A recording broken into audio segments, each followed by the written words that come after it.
Robinson Crusoe Written Anew for Children by James Baldwin. Chapter 1. I Wish to be a Sailor. My name is Robinson Crusoe. I was born in the old city of York, where there is a broad river, with ships coming and going. When I was a little boy, I spent much of my time looking at the river. How pleasant was the quiet stream, flowing, always flowing, toward the far-away sea. I liked to watch the ships as they came in with their white sails spread to the wind. I liked to think of the strange lands which they must have visited, and of the many wonderful things they must have passed. I wished to be a sailor.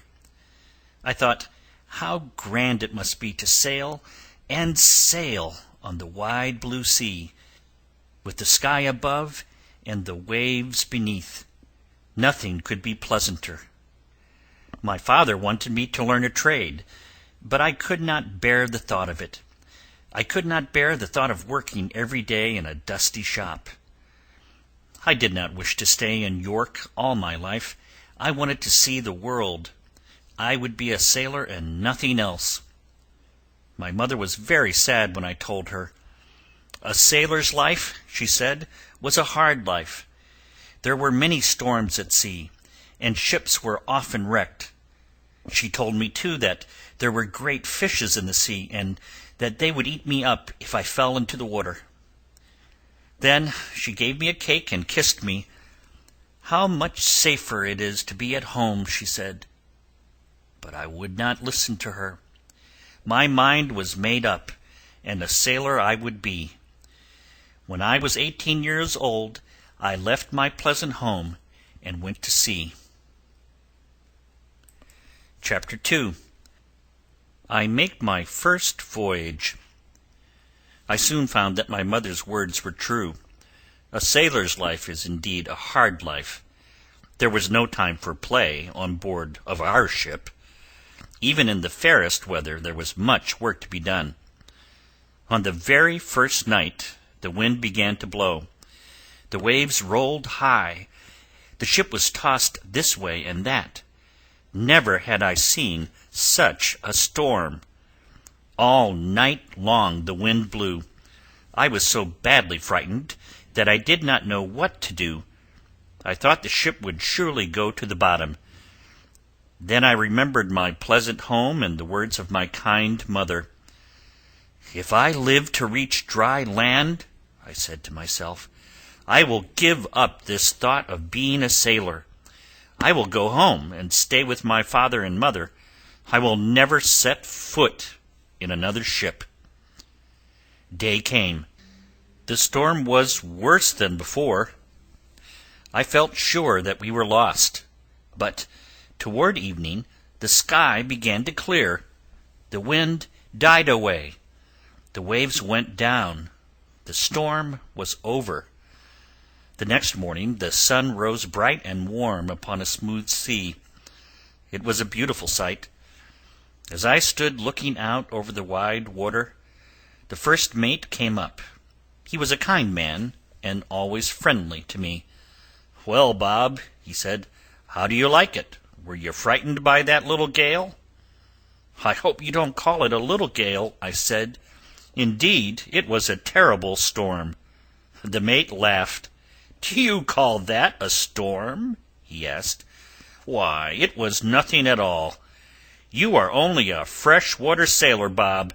Wait till we have a real storm." And so I soon forgot my fears. Little by little I gave up all thoughts of going home again. "A sailor's life for me," I said. My first voyage was not a long one. I visited no new lands, for the ship went only to London. But the things which I saw in that great city seemed very wonderful to me. Nothing would satisfy me but to make a good voyage. I wished to see the whole world. Chapter 3. I See Much of the World. It was easy to find a ship to my liking, for All kinds of trading vessels go out from London to every country that is known. One day I met an old sea captain who had been often to the coast of Africa. He was pleased with my talk. "If you want to see the world," he said, "you must sail with me." And then he told me that he was going again to Africa to trade with the black people there. He would carry out a load of cheap trinkets to exchange for gold dust and feathers and other rare and curious things. I was very glad to go with him. I would see strange lands and savage people. I would have many a stirring adventure. Before 10 days had passed, we were out on the great ocean. Our ship was headed toward the south. The captain was very kind to me. He taught me much that every sailor ought to know. He showed me how to steer and manage the vessel. He told me about the tides and the compass and how to reckon the ship's course. The voyage was a pleasant one, and I saw more wonderful things than I can name. When at last we sailed back to London, we had gold enough to make a poor man rich. I had nearly 6 pounds of the yellow dust for my own share. I had learned to be a trader as well as a sailor. It would take too long to tell you of all my voyages.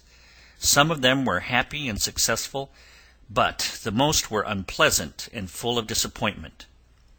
Sometimes I went to Africa, sometimes to the new land of South America, but wherever I sailed, I found the life of a sailor by no means easy.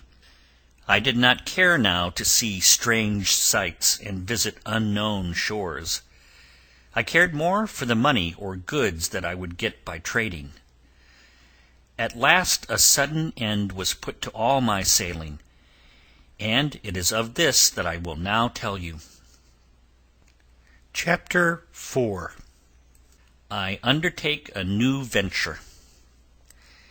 I had grown very tired of being a sailor. I was so tired of it that I made up my mind to try something else. It happened that I was then in Brazil. I bought some land there and began to open a plantation. The ground was rich, and it would be easy to raise tobacco and sugar cane. But I needed many things. I must have plows and hoes and a sugar mill. Above all, I must have men to do the work of the plantation. But neither men nor tools could I get in Brazil. I sent to London for the tools. I tried to buy some slaves of the planters near me, but they had not enough for themselves. "We will tell you what to do," they said. "We will fit out a trading vessel for Africa. We will put aboard of it everything that you need.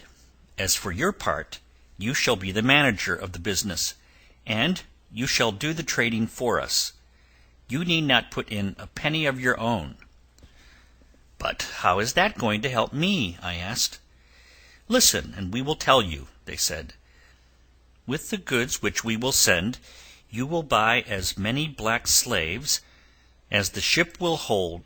You will bring them here, and we will divide them equally. You shall share with us just as though you had paid the money." The plan pleased me very much. I figured that each one of us would have 30 or 40 slaves. It was very foolish of me to go to sea again, but the offer was so good that I could not say no. The ship was soon fitted out for the voyage. Her load was not very heavy, but there were plenty of goods such as were most fit for trade. There were boxes of red and blue beads, of bits of glass, and of other trinkets. There were also knives and hatchets and little looking-glasses. We reckoned that each one of these would buy a slave. The ship was to carry 14 men, besides the captain and myself. She was as fine a little vessel as ever sailed from the coast of Brazil. Chapter 5. I am shipwrecked. At length all things were ready for the voyage, and I went on board the ship. It was just 8 years to the day since I had left my father and mother and my pleasant home in good old York. I felt that I was doing a foolish thing, but I did not dare to say so. The wind was fair, the sails were spread. Soon we were out to sea. For several days the weather was fine. The ship sped swiftly on her way, and every one was happy and hopeful. Then a great storm came up from the southeast. I had seen many a fierce storm, but never one so terrible as this. We could do nothing but let the ship drive before the wind. Day after day we were tossed by the waves, and day after day we expected the ship to go down. The storm grew fiercer and fiercer. The men gave themselves up as lost. But on the 12th day the wind went down. The waves were not so strong. We began to hope for our lives. Early the next morning a sailor cried out, "Land! Land!" I ran out of the cabin to look, but at that very moment the ship struck upon a great bank of sand over which the fierce sea was rolling. She stopped short. She could not move. The great waves dashed over her deck. All of us would have been washed overboard if we had not hurried back to the cabin. "What shall we do?" cried the men. "We can do nothing," said the captain. "Our voyage is at an end, and there is no longer any hope for our lives. We can only wait for the ship to break in pieces." "Yes, there is one chance for our lives," cried the mate. "Follow me." In the lull of the storm we rushed again to the deck. One of our boats was still there. We slung her over the ship's side. We jumped aboard of her. We cut her loose and floated away upon the wild sea. No boat could live in such a sea as that. But we saw land ahead of us, and perhaps some of us might be cast alive upon the beach. This was our only hope. The raging waves carried us nearer and nearer to the shore. We could see the breakers dashing upon the great rocks. The land looked more frightful than the sea. Then, all at once, a huge wave overset the boat. We had no time to speak or think. We were thrown out into the raging sea. We were swallowed up by the waves. Chapter 6. I am cast upon a strange shore.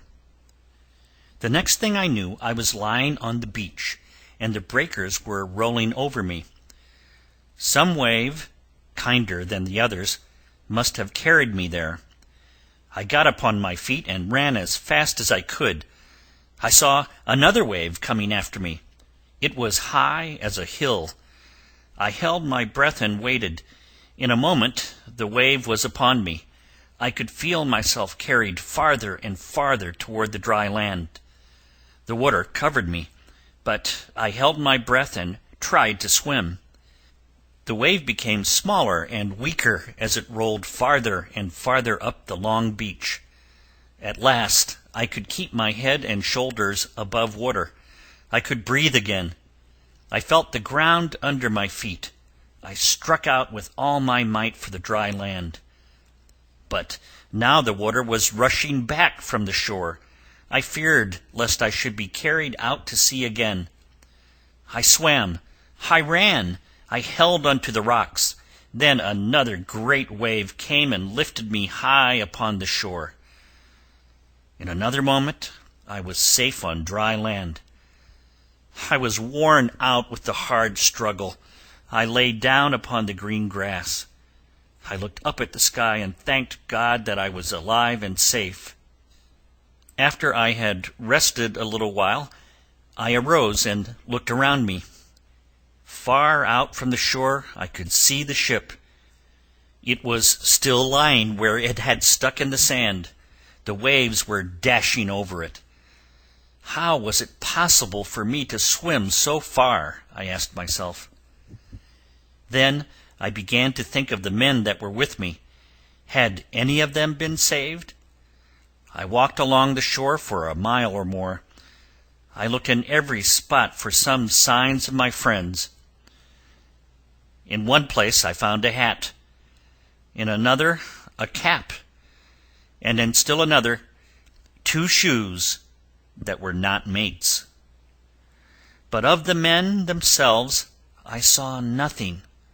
All were drowned in the deep sea.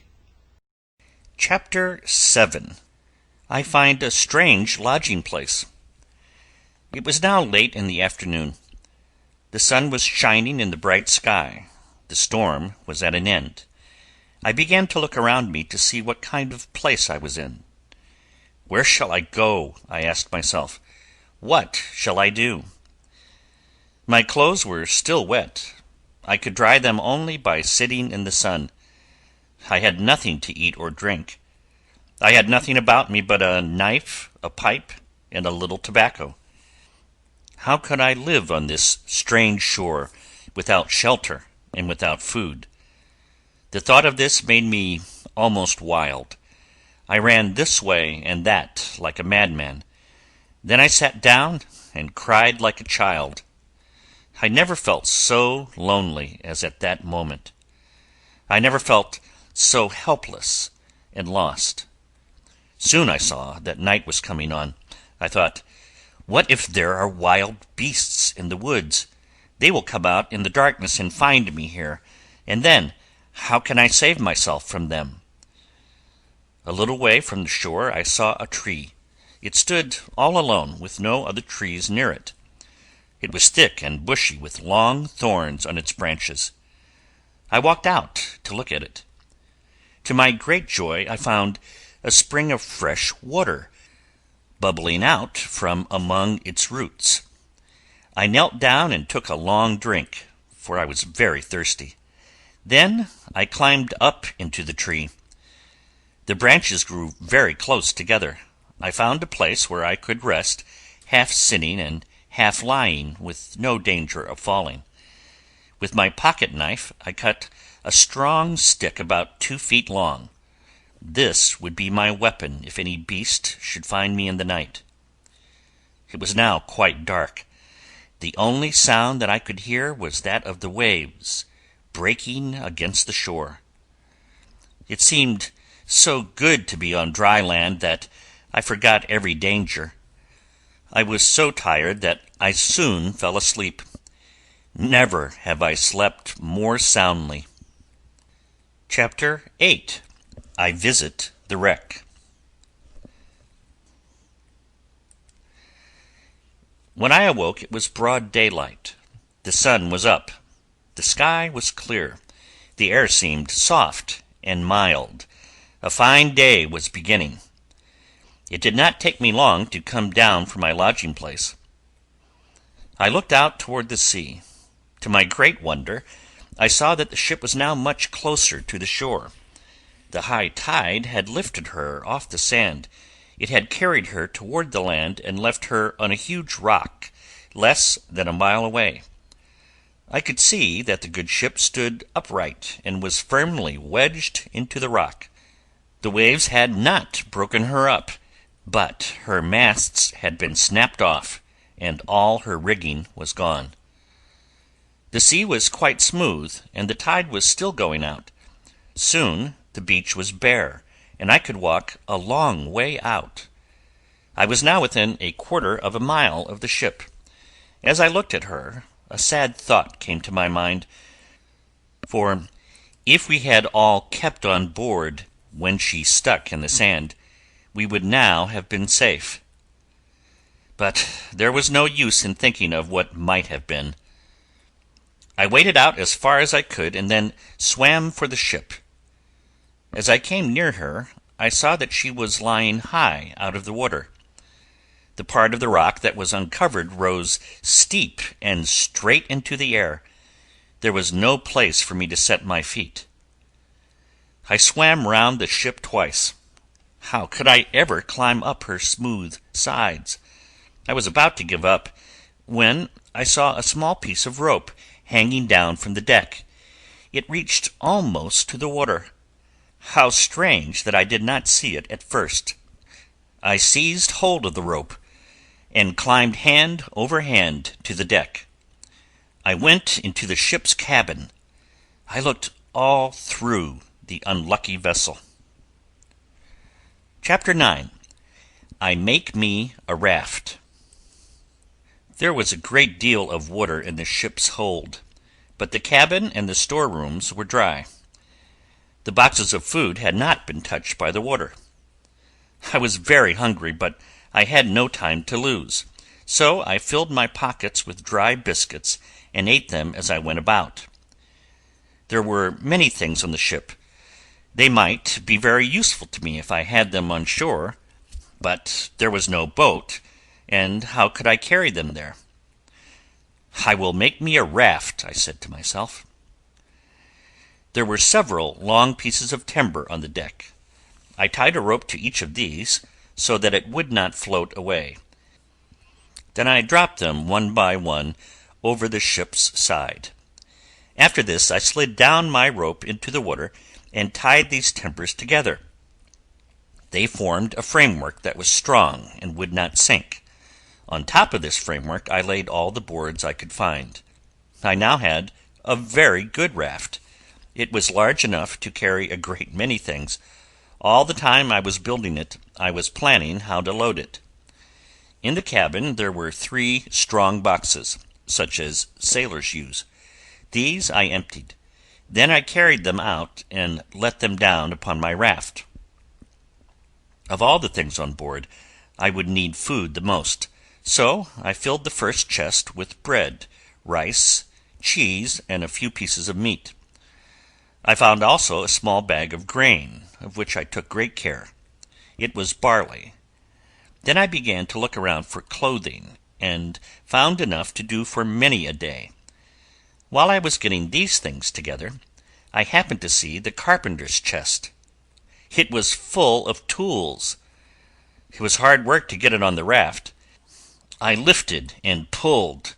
I pulled and lifted, and at last I had it alongside of the other boxes. How tired I was! Chapter 10. I Carry Some Things Ashore.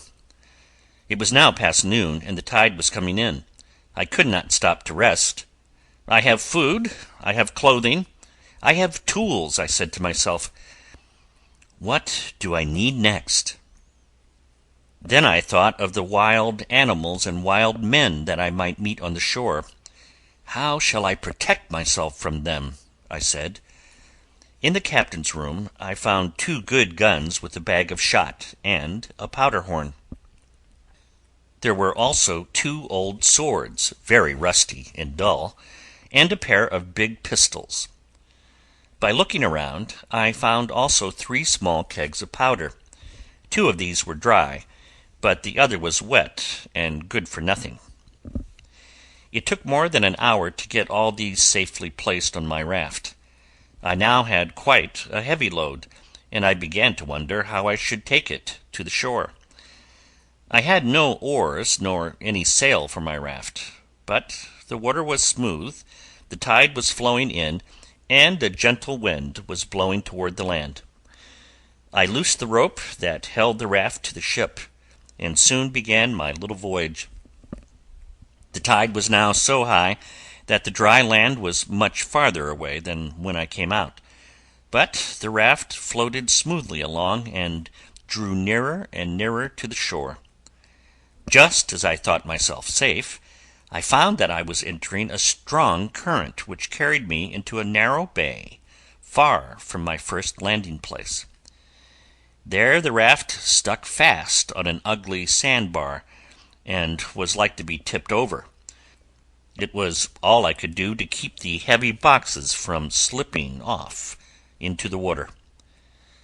But the tide was still rising. Soon the raft floated free and glided slowly along again with the current. In a short time I found that I was being carried up into a little river with high banks on each side. With a piece of plank for an oar, I pushed the raft toward the shore on my right. The water was now so shallow that I could reach the bottom. The raft floated slowly onward until it reached a little cove into which I pushed it. The water there was quite still. I looked around for a place to land. but the banks were steep, and if I ran one end of my raft upon the shore, the other end might sink so low as to slide all my goods into the water. The best I could do was to wait till the tide was at its highest. Then I might push a little farther inland, where the bank was somewhat lower. This I did. The tide rose higher and higher. At last, to my joy, the water reached the top of the bank. It covered a level spot of ground beyond. I waited a little longer. The water on the level space was a foot deep. The tide was beginning to flow out. With all my might I pushed the raft into this shallow place. The tide ebbed fast. Soon the raft was left high and dry on the land. It was easy now to unload the goods and carry them to a safe place. Chapter 11. I learn that I am on an island. The sun was still 2 hours high. I was very tired after my day's work, but I could not rest. I wanted to know what sort of place I was in. I wondered whether I was on an island or on a continent. About half a mile from the shore there was a large hill. It was steep and high, and seemed to overlook all the country. I thought that if I could get to the top of that hill, I might see what kind of country I was in. So I put one of the pistols in my belt, and one of the guns on my shoulder. I also hung the powder horn from my neck, and put a handful of small shot in my pocket. Thus armed, I set out for the big hill. There were but a few shrubs or trees in my way, and the walking was easy. In less than a quarter of an hour I was at my journey's end. The sides of the hill were not rough, but they were quite steep. Soon I was at the very top. What a grand lookout it was! North, south, east, west, the land and the sea were spread out before me. The sea, did I say? Yes, I was on an island, and the sea was all around. No other land was in sight except 2 small islands and some great rocks that lifted themselves out of the water. I saw that my island was not very large. Perhaps it was 10 miles broad. Perhaps it was 20. I had no good idea of distances. There was no house nor sign of life anywhere. There might be wild beasts in the woods, but I was sure that no men lived there. The thought of being alone on a desert island made me feel very sad. I should have been glad at that moment to see even the face of a savage. But I dared not stay long on the hilltop. I hurried to get back to my raft before the sun should go down. At the foot of the hill I saw a great bird sitting in a tree. I thought it to be some kind of a hawk, and shot it. The sound of the gun echoed strangely among the rocks and trees. Never before had such a sound been heard there. I picked up the bird. It was no hawk. It had no sharp claws nor hooked beak. Its flesh was unfit to eat, and I threw it away. The sun had set, and it was almost dark when I got back to the inlet where my raft was lying. I did not know where to go for the night, nor where to find a resting place. But the day being gone, there was no time for thinking. I made a kind of hut with the chests and the loose boards from the raft. Then I crept inside and lay down to rest. For a little while I listened to every sound. At length I fell asleep, and knew nothing more until broad daylight the next morning. Chapter 12. I have a strange visitor. The next morning, when the tide was at its lowest, I swam out to the ship again. There were still many things on board of it that might be useful to me in my island home. I wished to save all that I could. I climbed up the ship's side just as I had done the day before. Before looking for anything, I made another raft, just like the first one, but smaller. It was not so easy to make, for I had used up all the best planks. It was neither so large nor so strong as the first raft. In the carpenter's shop I found 3 bags of nails and a grindstone. I found also a box full of little hatchets and a small barrel of musket balls. In the captain's room I found 6 or 7 guns, which I had overlooked before, and another keg of powder. All these things I loaded with much care upon my raft. Then I gathered up as many clothes as I could find, also a spare sail, a hammock, and some bedding. The raft was now quite full. The things were not heavy, but they made a large pile. When the tide turned for the shore, I cut loose and was soon floating homeward. I had found a good oar in the ship. This I used as a paddle, and I had no trouble in guiding the raft to the right landing place. I looked to see if the goods were safe which I brought over the day before. There, on one of my chests, I saw a strange animal sitting. She looked like a wild cat. As I went toward her, she jumped down and ran a little way. Then she stood still. I followed. She stood very firm and looked in my face. She looked as though she had a mind to get acquainted. I pointed my gun at her and shouted, but she did not care for that. I had a bit of biscuit in my pocket. This I now tossed toward her. "Take this and be gone," I shouted. Biscuits were not so many that I could well spare any, but I spared the poor animal this little bit. It rolled quite close to her nose. She smelled of it and ate it. Then she looked up for more. "Thank you, I have no more to give you," I said. Whether she understood me I do not know, but with that she turned and marched away. I now set to work to get my second cargo on shore. It was no easy task, and I had to make many trips to and from the raft. When everything was safely landed, I made me a little tent with a sail and some poles that I cut. Then I put everything into the tent that needed to be kept dry. The empty boxes I piled outside. They made a kind of wall around the tent, like the wall of a fort. "This will keep the wild beasts out," I said. By this time the day was nearly done. I spread one of the beds on the ground. I laid 2 loaded pistols near its head, and one of the guns by one side of it.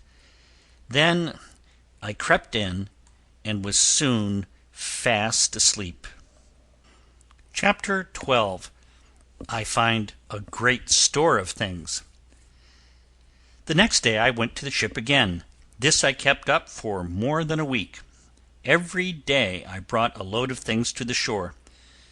At last there was nothing left that one pair of hands could lift, but I do believe that if the fine days had held out, I would have brought away the whole ship. You ask how I would have done that? I would have cut it into pieces and brought one piece at a time.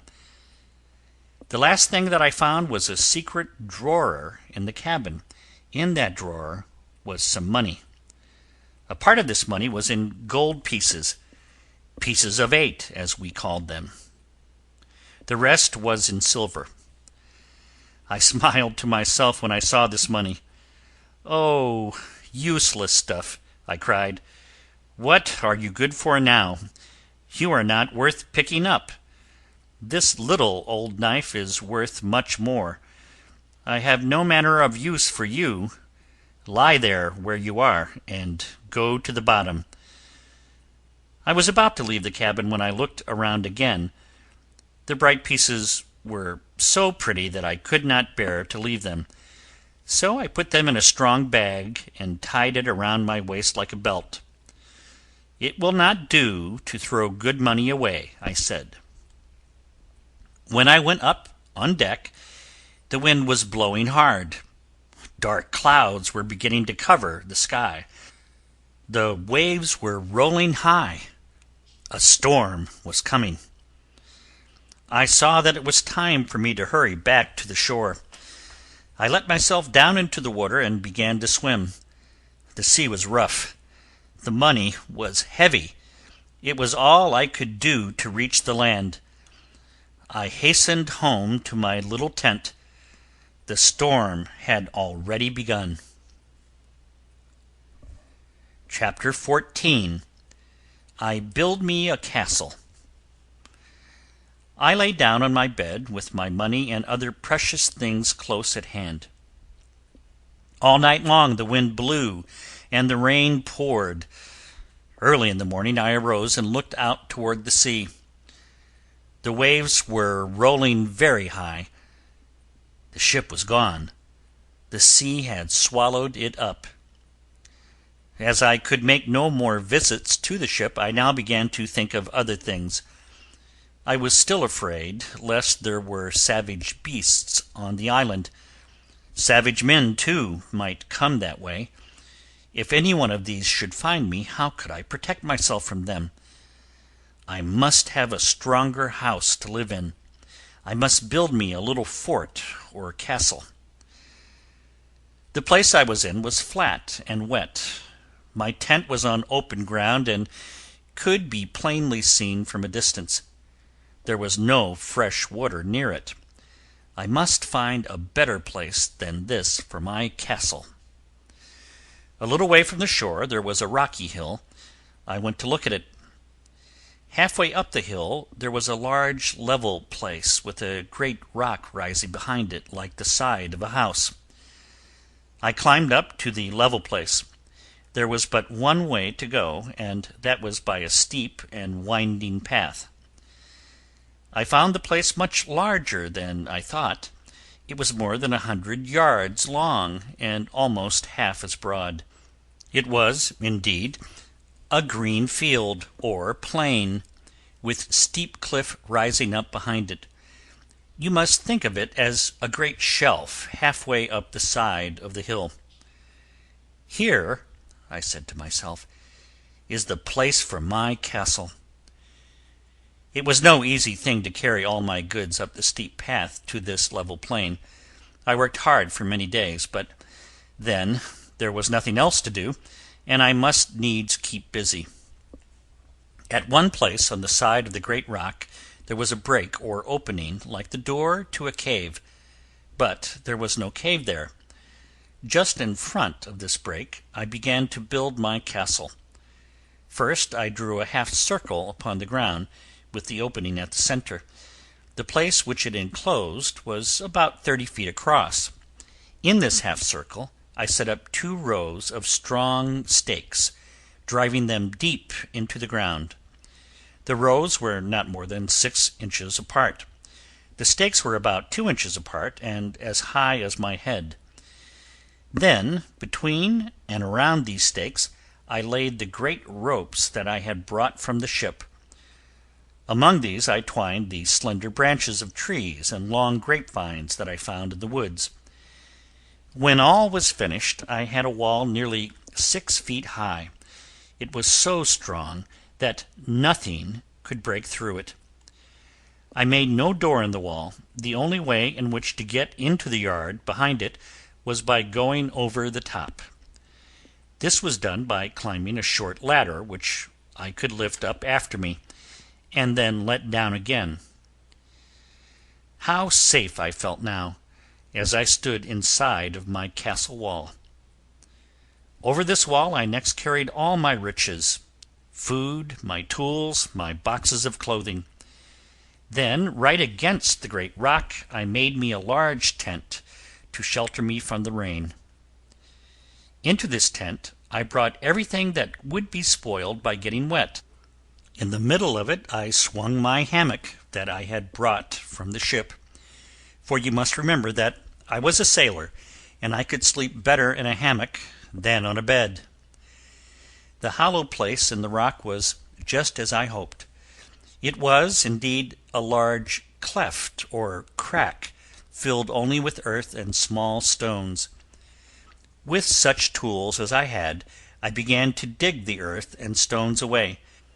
I carried them out through my tent, and piled them up along the inside of my wall. In a few days I had made quite a cave, which would serve very well as a cellar to my castle.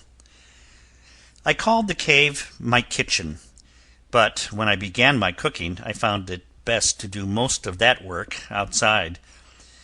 In bad weather, however, the kitchen was an excellent place to live in. Chapter 15.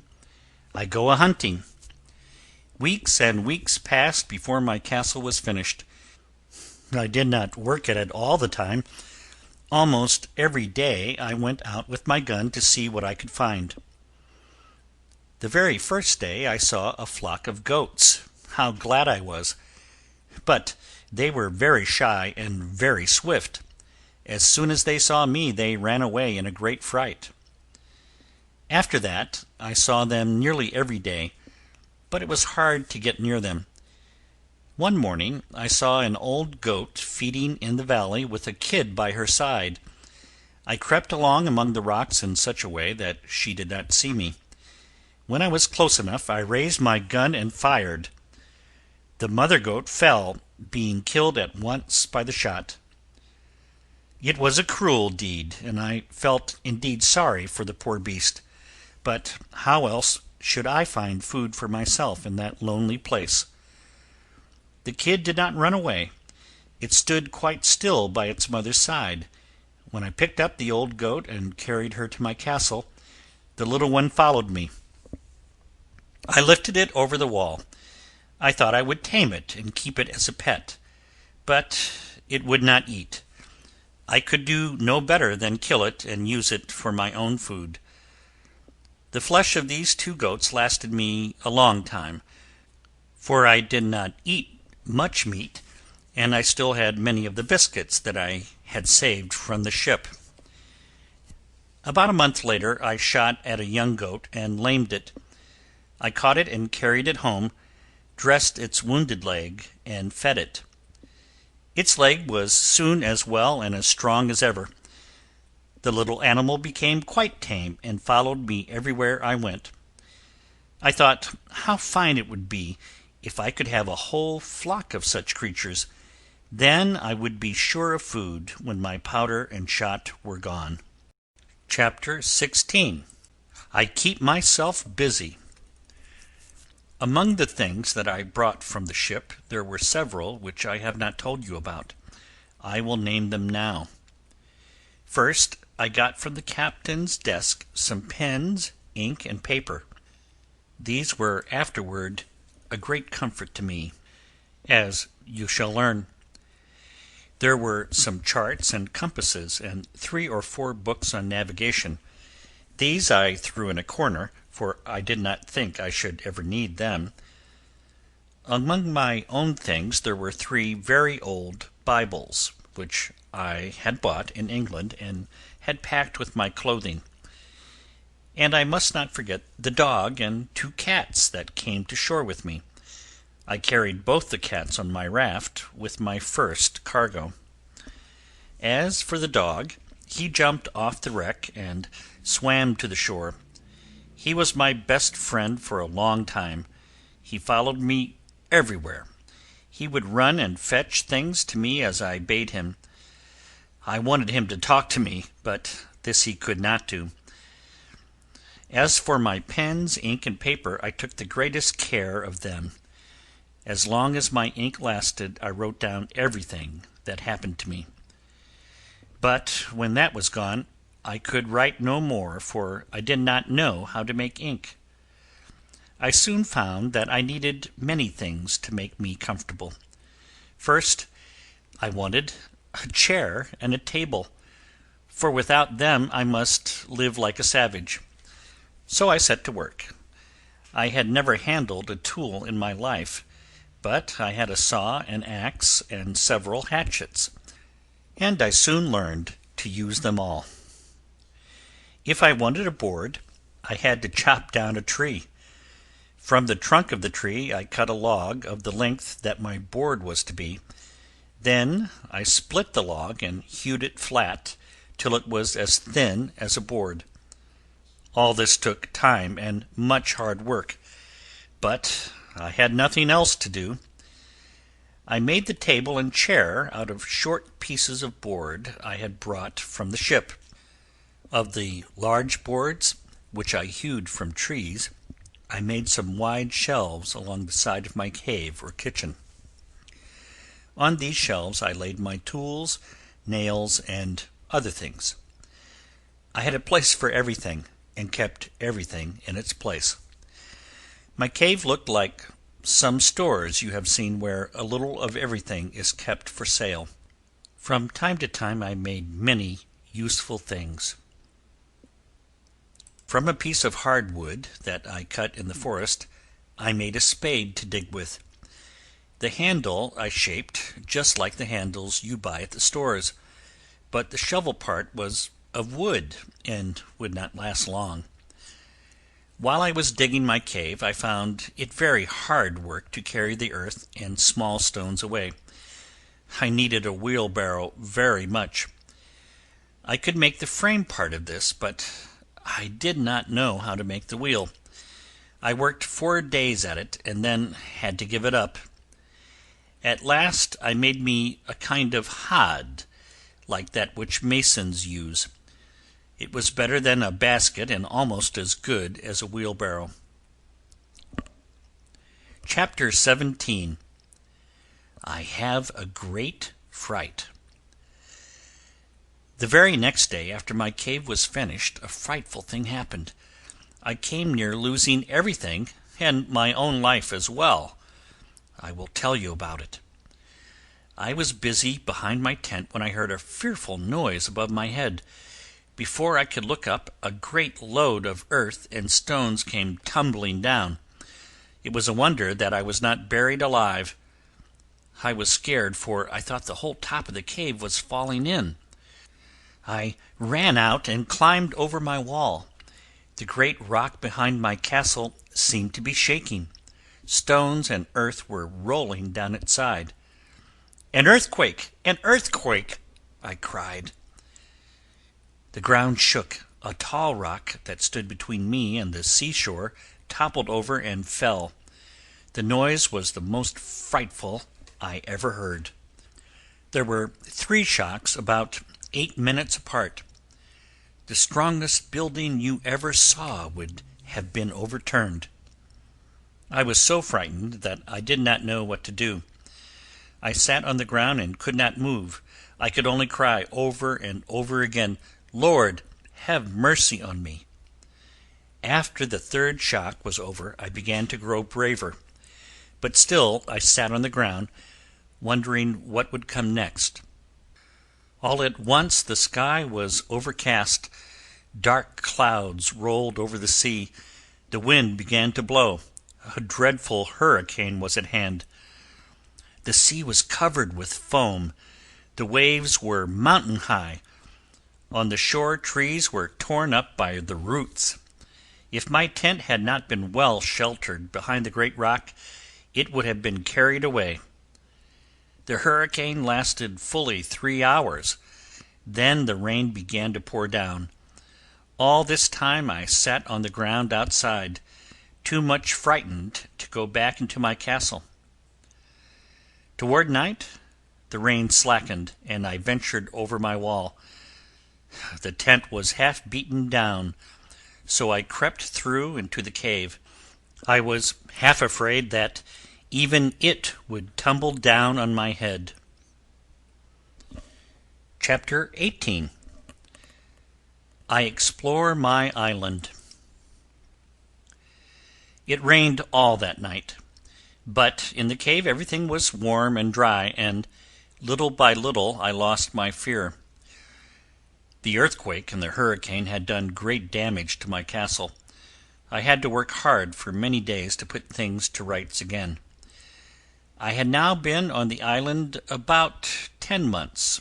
In all that time I had seen only a small part of it. One morning I set out with my gun on my shoulder for a long walk. I went up the little river where I had first landed with my rafts. I found that it was a very short river. After about 2 miles, the tide did not flow any higher, and above that the stream was only a little brook of fresh water. Along the brook there were pleasant meadows covered with high grass. In the drier parts of these meadows I found tobacco growing wild. I looked for the roots of a plant which the Indians use instead of bread, but could find none. In one place, however, I saw many tall sugar canes and some fair-looking plants of a kind that was strange to me. As I went back to my castle, I wondered how I could learn something useful about the many objects I had seen. But I had never taken much thought about such things, and now I had but little chance to learn. The next day I went up the same way, but much farther. Beyond the meadows I came to some beautiful woods. Here I found several kinds of fruits. There were grapevines covering the trees, and huge clusters of ripe grapes were hanging from them. I was very glad of this. I made up my mind to come another day and gather some of this fruit. I would dry the grapes in the sun and have some raisins. Night came on while I was still in the woods, and I could not do better than stay there till morning. So I climbed into a tree and slept there quite well. It was the first night that I had spent away from home. The next day I went on through the woods for nearly 4 miles. At last I came to an open space where the land sloped to the west. The country was so fresh and green that it looked like a big garden. I went down into a pleasant valley, where there were many beautiful trees. There I found oranges, lemons, limes, and citrons, besides many grapes. I loaded myself with fruit and started homeward. I must come again and bring a sack, I said. It was 3 days before I reached my castle. By that time the fruit had lost all its flavor. The next day I went back to the same valley. I carried 2 small sacks to bring home my harvest. But I found many of the grapevines torn down. The fruit was scattered on the ground. Some had been eaten. Some had been trodden to pieces. A wild animal had been there. Perhaps it was a goat. Perhaps it was a larger beast. Perhaps several animals had done the mischief. Chapter 19. I get ready for winter. I was so much pleased with the valley I had discovered that I spent much of my time there.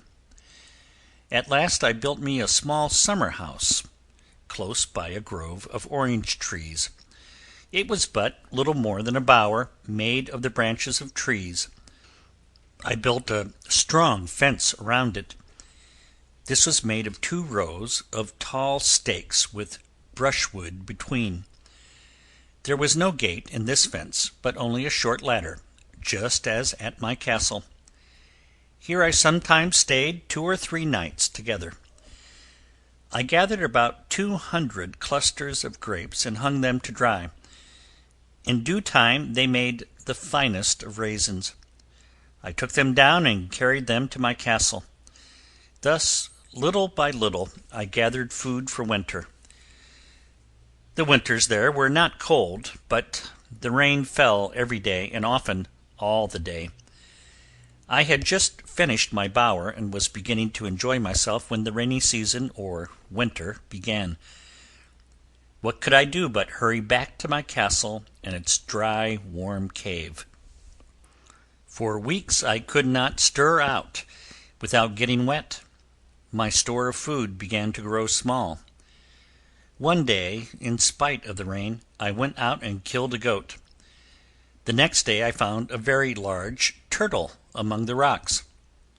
This was all good luck, for I had now enough to eat for many a day. My meals were simple and plain. For breakfast I had a bunch of raisins and a bit of biscuit. For dinner I had broiled turtle.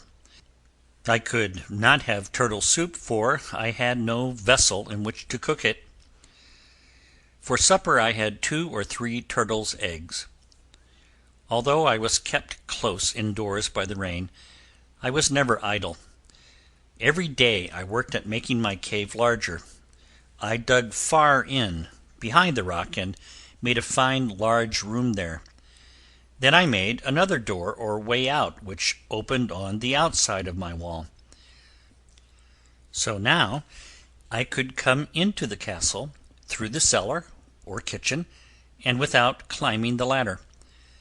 This was much handier and easier than the other way, but it did not seem so safe. I feared now lest some wild beast might get into my house, and yet the biggest animal I had seen on the island was a goat. Soon after this I put a roof over my whole enclosure. I took a number of long poles for rafters and laid one end of each on the wall, while the other end leaned against the rock above the cave.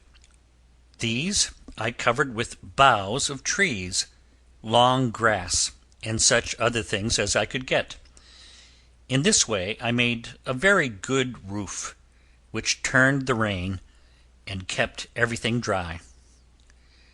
My castle was now a very roomy place. It was quite warm and dry, even in the worst of weather. Chapter 20. I Make Me a Calendar. It was now just 1 year since I was cast upon this lonely island. Do you wonder how I have kept an account of the time? I will tell you. A few days after the shipwreck, it came into my mind that I should lose track of the days and the seasons, for I had neither almanac nor notebook. It would be hard always to remember the days of the week, and I might even forget when it was Sunday. So I set up a large post by my door.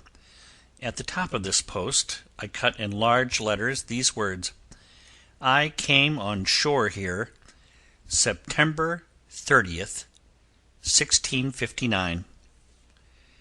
Every morning I cut a little notch on the side of the post under these words. Every 7th notch was twice as long as the rest, and this showed me that the day was Sunday. Every 30th notch was longer still and broader. This showed me that a full month had gone by. It was thus I made my calendar. One morning I found, on counting up, that there were 365 notches on the post. I knew therefore that it was just 1 year since my landing. I kept this day as a solemn fast.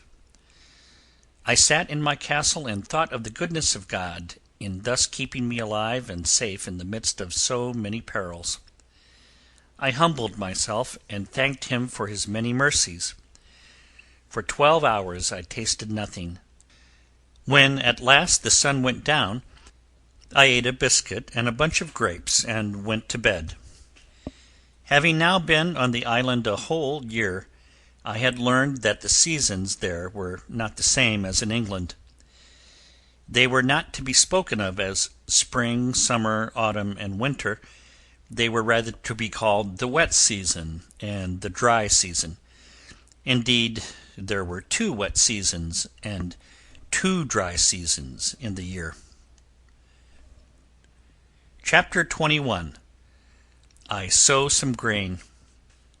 The first wet season began about the middle of February and lasted till the middle April. The first dry season began about the middle of April and lasted till the middle of August. The second wet season began about the middle of August and lasted till the middle October. The second dry season began about the middle of October and lasted till the middle of February. I could not have kept track of these things easily if it had not been for my calendar. Just before the first rainy season began, I was one day rummaging among the shelves in my cave. There I found the little bag that I had brought from the ship with some barley in it, as I have already told you. I lifted it. It was almost empty. I looked inside. I saw nothing there but some dust and chaff. The rats had been there, and had eaten the grains of barley. The bag would be useful for something else. I took it outside and shook the dust and chaff upon the ground. It was a sunny place close by the great rock. About a month after this, I saw that something green was starting to grow at that place. I wondered what it was. It could not be grass, for the stalks were larger and stronger. I had forgotten about the barley, but I took care that nothing should break the stalks down. They grew fast, and were soon as high as my waist. Then I was surprised to see 10 or 12 heads of green barley come out. You cannot think how glad I was.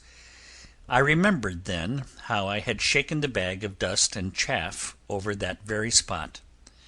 But there was another surprise for me. I noticed in the wet ground, a little nearer the rock, some other green plants. These were not so tall as the barley stalks, and they did not seem to be the same. I watched them for several days. Then I saw that they were stalks of rice. No doubt some grains of rice had been in the bag with the barley, and had fallen out with the dust and chaff. You may be sure that I took good care of the grain. As soon as the barley was ripe, I harvested it. There was only a handful or two, but I put it away where no rats could get to it. I wished to keep it safe and plant it again the next season. I did the same way with the rice. There was so little to begin with that it took a long time to grow a big crop. It was not until the 4th harvest that I could keep some of the barley for bread. I found that the best place to plant the grain was not on the hillside, but in a moist spot not far from my summer home. One day, as soon as the wet season was at an end, I made a visit to the country to see how my crops were growing. There I saw something that surprised me. You will remember the fence that I built around my summer house, or bower, as I called it. It was made of 2 rows of tall stakes with brush between. Well, I now found that the stakes were still green, and that the long shoots or twigs were growing from them. Some of these branches were already 2 or 3 feet long. This pleased me very much. I cut and trained the growing branches into just such shapes as I wished. They grew very fast, and soon the whole fence was covered with green leaves.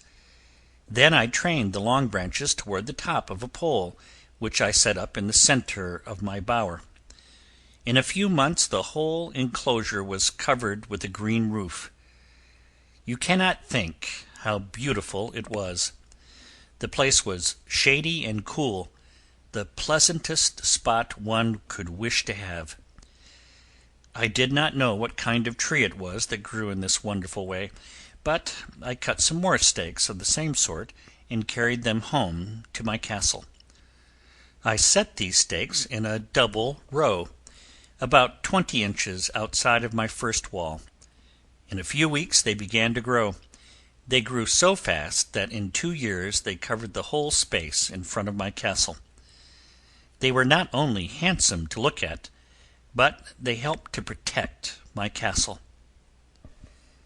Chapter 22. I Make a Long Journey. I had long wished to see the whole of my island, so one fine morning I set out to travel across to the other side of it. Of course I carried my gun with me. In my belt was my best hatchet. In my pouch I had plenty of powder and shot. In my pocket were 2 biscuits and a big bunch of raisins. My dog followed behind me. I went past my summer house or bower, and toward evening came to a fine open place close by the sea. It was a beautiful sight. The sky was clear, the air was still. The smooth water stretched away and away toward the setting sun. Far in the distance I could see land. I could not tell whether it was an island or some part of the mainland of America. It was at least 50 miles away. If it were the mainland, I felt quite sure that I would at some time or other see a ship sailing hither to it, or from it. If it were an island, there might be savages on it, whom it would not be safe for me to meet. But it would do no good to worry my mind about such matters. I found this side of the island much more beautiful than that where my castle was. Here were large open fields, green with grass and sweet with flowers. Here too were fine woods with many strange trees and vines. I saw many green parrots among the trees, and I thought how I would catch one and teach it to talk. After a great deal of trouble, I knocked a young one down with my stick. He was a good fighter, and it was no easy matter to get him, but at last I picked him up and put him in my bag. He was not hurt, and I carried him home. It was a long time before I could make him talk, but at last he became a great pet, and would call me by my name. I shall have a funny story to tell about him after a while. Besides parrots, there were many other birds in the woods. Some of these were of kinds that I had never seen before. In the low grounds I saw some animals that looked like rabbits. There were others that I took to be foxes, but they were not such foxes as we have in England. I traveled very slowly around the island, for I wished to see everything. Often I did not go more than 2 miles in a day. At night I sometimes slept in a tree, while my dog watched below me. Sometimes I shut myself up in a little pen, made by driving tall stakes into the ground. I felt quite safe, for nothing could come near me without waking me. Along the seashore there were thousands of turtles and a great plenty of waterfowl. I had no trouble to find all the food I needed. Sometimes I had a roast pigeon for dinner, sometimes the juicy meat of a turtle, sometimes that of a goat. No king could have fared better. One day my dog caught a young kid. I ran and got hold of it, and would not let him hurt it. I had a great mind to take it home with me, so I made a collar for it, and led it along by a string which I had in my pocket. It was quite wild, and did not lead well. It gave me so much trouble that I took it to my summer house, and left it there. I then went home to my castle. Chapter 23. I harvest my grain. I cannot tell you how glad I was to get to my old house again, and lie down in my good old hammock bed. I had been away for nearly a month. I was so tired from my long journey that I stayed in my castle nearly a week. While I was thus resting myself, I made a cage for my parrot, which I named Poll. He was very gentle for a parrot, and soon became very fond of me. Then I began to think of the kid that I had left in my summer bower, so I went with my dog to fetch it. I found it where I had left it. It had eaten all the grass inside of the fence, and was now very hungry. I gave it as much as it wished, and then I tied the string to it to lead it away. But there was no need of that, for it was quite tame. It followed me everywhere. It was very gentle and loving. I now had a number of pets, and was no longer lonesome. My life was much happier than it had been while I was sailing the seas. I took delight in many things that I had never cared for before. My barley and rice had grown well, and in another month would be ready to be harvested. But one day I saw that some animals had been in the field. Goats and rabbits had trampled upon the green stalks, and had eaten the long blades of barley. If things kept on this way, I should lose my grain. There was nothing to be done but to build a fence or hedge round the field. This was easy, for the field was not large. I drove tall stakes into the ground all around my growing crops. These stakes were so close together that not even a rabbit could get between them. Then I tied my dog near the gate of the little field, so that he would bark whenever any animal came near. My grain was now safe from the beasts. It grew fast. The barley sent out large heads, which soon began to ripen. But now the birds came down in great flocks to rob me. They sat on the fence, they flew among the stalks of grain, they carried away all the ripe barley they could find. This troubled me very much. The most of the grain was still green, but I feared that as soon as it ripened I should lose it all. I loaded my gun and went out to the field. There I saw the thieves, sitting on the fence and watching me. I was so angry that I fired right among them and killed 3. "Now I will show you how to steal my grain," I cried. I put up a long pole in the center of the field, and on top of it I hung the 3 dead birds. "This I will do to all that venture to come into my field," I said. Strange to say, this ended all my troubles. Not another bird came to that place so long as my scarecrows hung there. In fact, the birds went away from that part of the island, and I did not soon see another. Chapter 27. I work under many difficulties. My barley ripened and was ready to be harvested. I had neither scythe nor sickle to cut it down. But you will remember that I had 2 old swords which I had found in the ship. With one of the swords I cut off the heads of the barley and dropped them into a big basket I had made. I carried these heads into my cave and thrashed out the grain with my hands. When all my harvesting was done, I measured the grain. I had 2 bushels of rice and 2 bushels and a half of barley. This pleased me very much. I felt now that I should soon be able to raise grain enough for food. Have you ever thought how many things are necessary for the making of your bread? You have nothing to do but eat the bread after others have made it. But I had to sow, to reap, to thrash, to grind, to sift, to mix, and to bake. To do all these things I needed many tools. I had no plow to turn up the ground. I had no spade nor shovel with which to dig it. But with great labor I made me a wooden spade, which was better than nothing. After the ground was turned up, I sowed the seed by scattering it with my hands. But it must be covered so it would grow, and I had no harrow.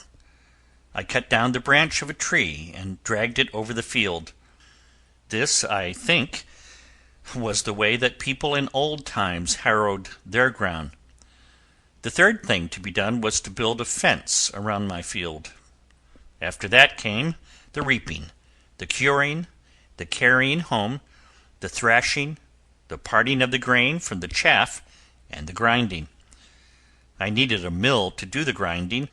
I needed a sieve to sift the flour. I needed yeast and salt to mix with the dough. I needed an oven to bake it. I had to do without the most of these things, and this made my work very slow and hard.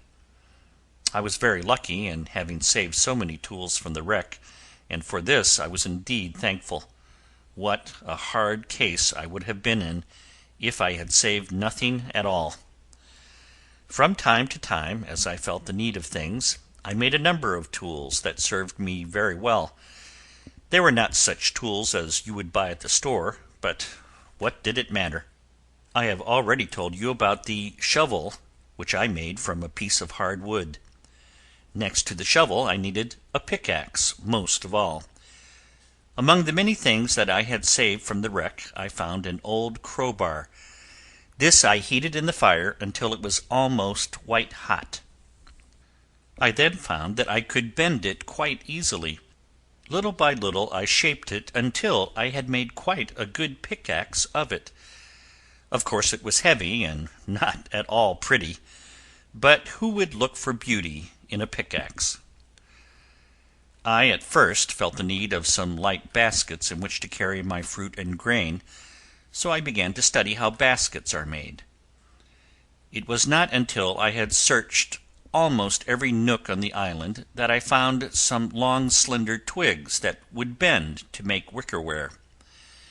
Then I spent many an hour learning how to weave these things together and shape them into the form of a basket.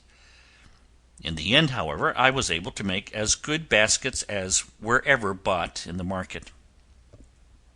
I had quite a goodly number of edge tools.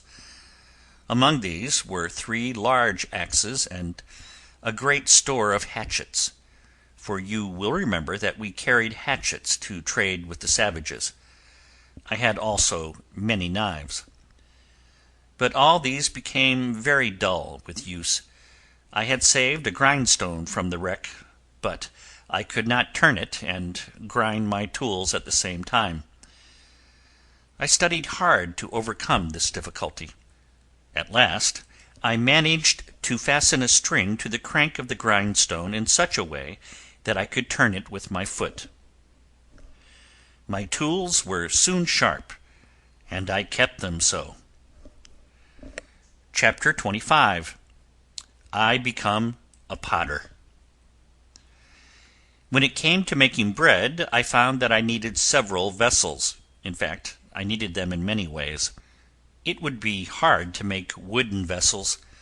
Of course, it was out of the question to make vessels of iron or any other metal. But why might I not make some earthen vessels? If I could find some good clay, I felt quite sure that I could make pots strong enough to be of use. After much trouble, I found the clay. The next thing was to shape it into pots or jars. You would have laughed to see the first things I tried to make. How ugly they were! Some of them fell in pieces of their own weight.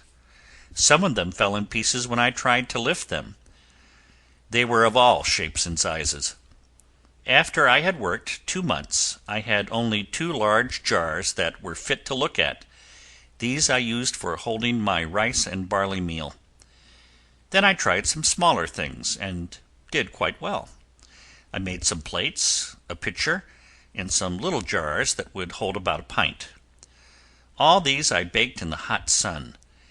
They kept their shape and seemed quite hard, but of course they would not hold water or bear the heat of the fire.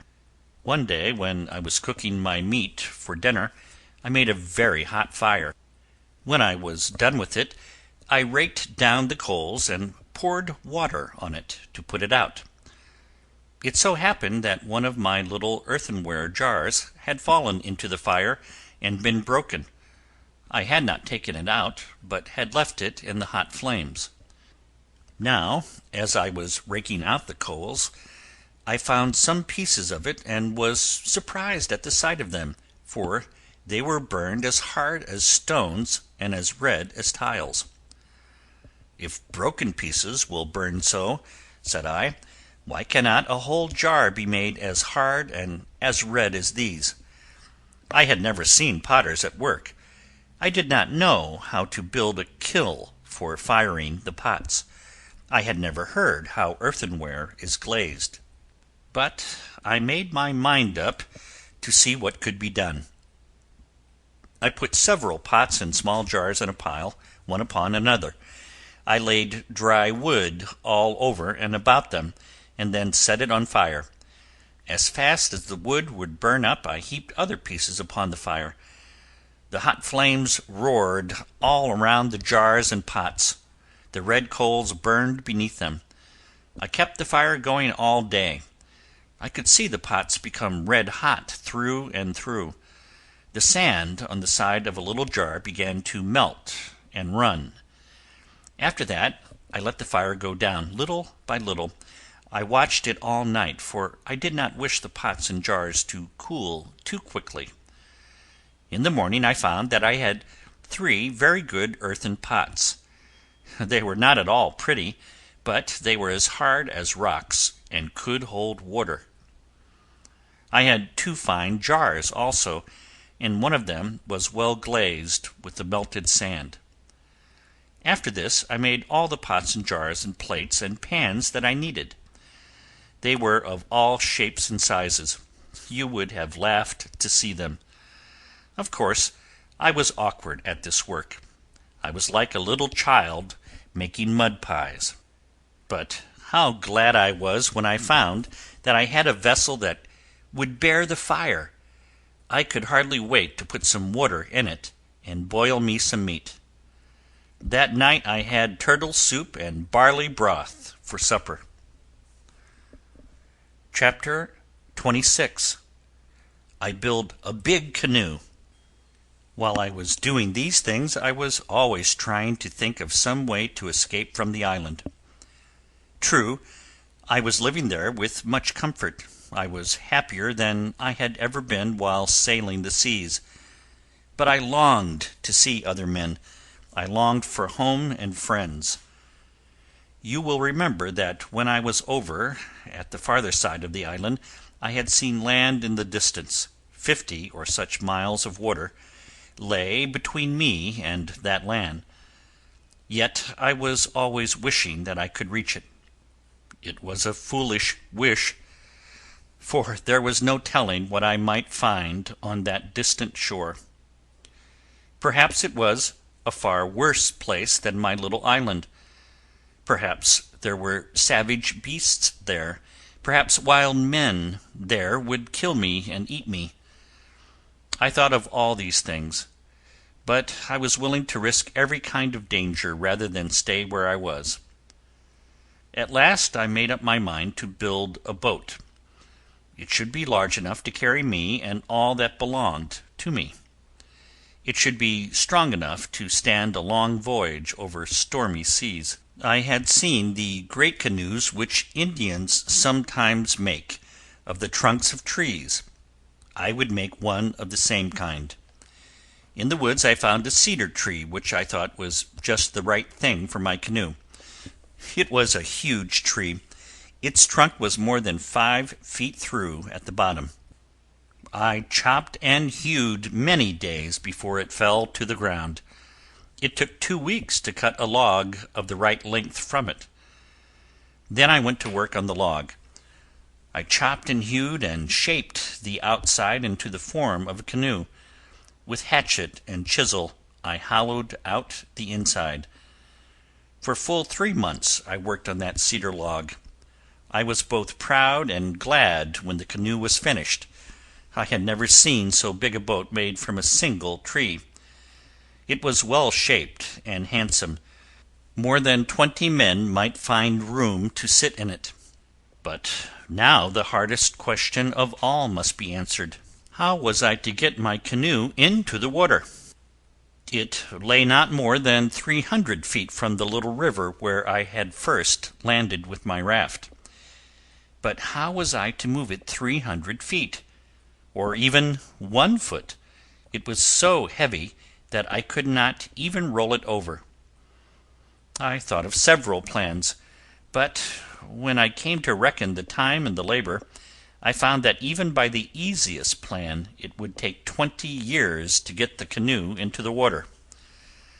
What could I do but leave it in the woods where it lay? How foolish had I been! Why had I not thought of the weight of the canoe before going to the labor of making it? The wise man will always look before he leaps. I certainly had not acted wisely. I went back to my tent, sad and thoughtful. Why should I be discontented and unhappy? I was the master of all that I saw. I might call myself the king of the island. I had all the comforts of life. I had food in plenty. I might raise shiploads of grain, but there was no market for it. I had thousands of trees for timber and fuel, but no one wished to buy. I counted the money which I had brought from the ship. There were above 100 pieces of gold and silver. But of what use were they? I would have given all for a handful of peas or beans to plant. I would have given all for a bottle of ink. Chapter 27. I Make an Umbrella. As the years went by, the things which I had brought from the ship were used up or worn out. My biscuits lasted more than a year, for I ate only one cake each day. My ink soon gave out, and then I had no more use for pens or paper. At last my clothes were all worn out. The weather was always warm on my island, and there was little need for clothes, but I could not go without them. It so happened that I had saved the skins of all the animals I had killed. I stretched every skin on a framework of sticks, and hung it up in the sun to dry. In time I had a great many of these skins. Some were coarse and stiff and fit for nothing. Others were soft to the touch, and very pretty to look at. One day I took one of the finest and made me a cap of it. I left all the hair on the outside, so as to shoot off the rain. It was not very pretty, but it was of great use, and what more did I want? I did so well with the cap that I thought I would try something else. So, after a great deal of trouble, I made me a whole suit. I made me a waistcoat and a pair of knee breeches. I wanted them to keep me cool rather than warm, so I made them quite loose. You would have laughed to see them. They were funny things, I tell you, but when I went out in the rain they kept me dry. This, I think, put me in mind of an umbrella. I had seen umbrellas in Brazil, although they were not yet common in England. They were of much use in the summer when the sun shone hot. I thought that if they were good in Brazil, they would be still better here, where the sun was much hotter. So I set about the making of one. I took great pains with it, and it was a long time before it pleased me at all. I could make it spread, but it did not let down. And what would be the use of an umbrella that could not be folded? I do not know how many weeks I spent at this work. It was play work rather than anything else, and I picked it up only at odd times. At last I had an umbrella that opened and shut just as an umbrella should. I covered it with skins, with the hair on the outside. In the rain it was as good as a shed. In the sun it made a pleasant shade. I could now go out in all kinds of weather. I need not care whether the rain fell or the sun shone. For the next 5 years I lived very quietly. I kept always busy and did not allow myself to feel lonely. I divided each day into parts according to my several duties. After reading in my Bible, it was my custom to spend about 3 hours every morning in search of food. Through the heat of the day I busied myself in the shade of my castle or bower. In the evening, when the sun was low, I worked in my fields. But sometimes I went to work very early in the morning, and left my hunting until the afternoon. Chapter 28. I Have a Perilous Adventure. I had never given up the idea of having a canoe. My first trial, as you have seen, was a failure. I had made too big a boat, and I had made it too far from the water. I could do better another time. One day, after I had harvested my grain, I set to work. There was no tree near the river that was fit for a canoe, but I found a fine one nearly half a mile away. Before I began to chop the tree, I made all my plans for taking the canoe to the water. I worked now with a will, for I felt sure that I would succeed. In a few weeks the little vessel was finished. It was a very pretty canoe, and large enough for only 2 or 3 persons. Small as it was quite heavy, for you must remember that it was a part of the tree, hollowed out and shaped like a boat. It was as much as I could do to lift one end of it. How could I ever get it to the river? I have already told you that I had made plans for this. Through the soft ground between the river and the canoe I dug a big ditch. It was 4 feet deep and 6 feet wide, and nearly half a mile long. I worked at this ditch for nearly 2 years. When it was done, and filled with water from the river, I slid my canoe into it. It floated, as I knew it would. As I pushed it along to the end of the great ditch, and out into the river, it looked very small.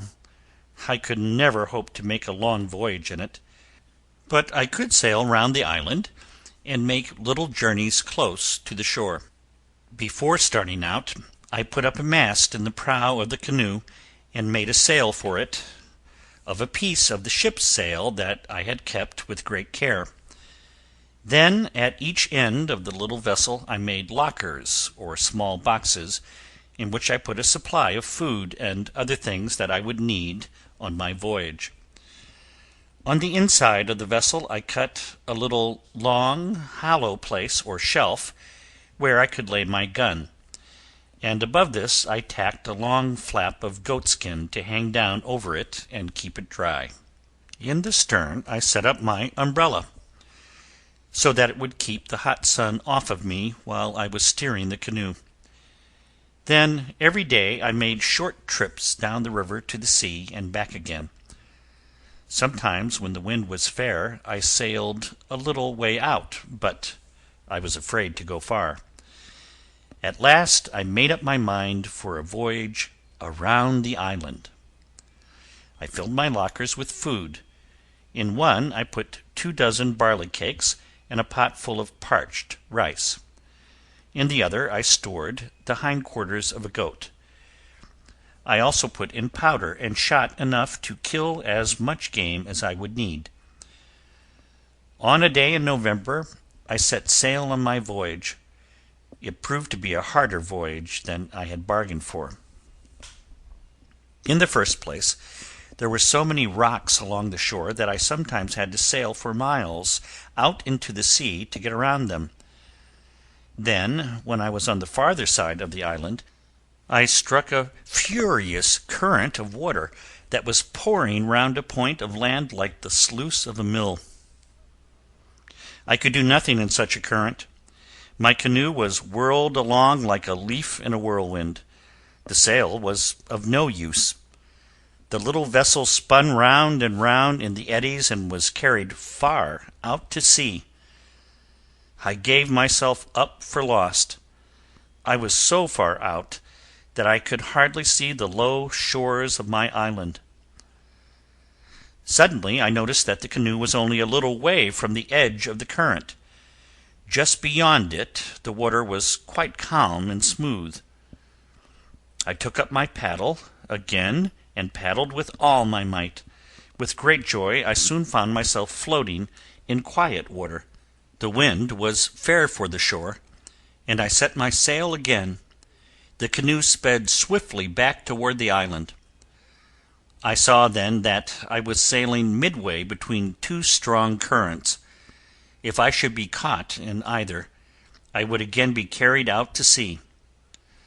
I needed all the skill I had to steer the canoe aright. At last, when the sun was almost down, I brought it into a quiet little cove where the shore was green with grass. Chapter 29. I am alarmed by a voice. As soon as I touched the land, I fell upon my knees and gave God thanks for bringing me safe out of so great danger. I made the canoe fast to a rock by the shore, and lay down on the grass. I was so tired that I soon fell asleep and did not waken once until the next morning. I went up a little hill close by the shore and looked around to see what part of the island I was in. To my right I saw some well-known trees which I had visited when I was exploring the island. Then I knew that I was only a little way from my summer house, and that I could easily reach it by walking. I was sick of the sea, and I thought that nothing would be so pleasant as a few days in my quiet bower. So, with my umbrella over my head, I started across the country. It was a hot day, and I walked slowly.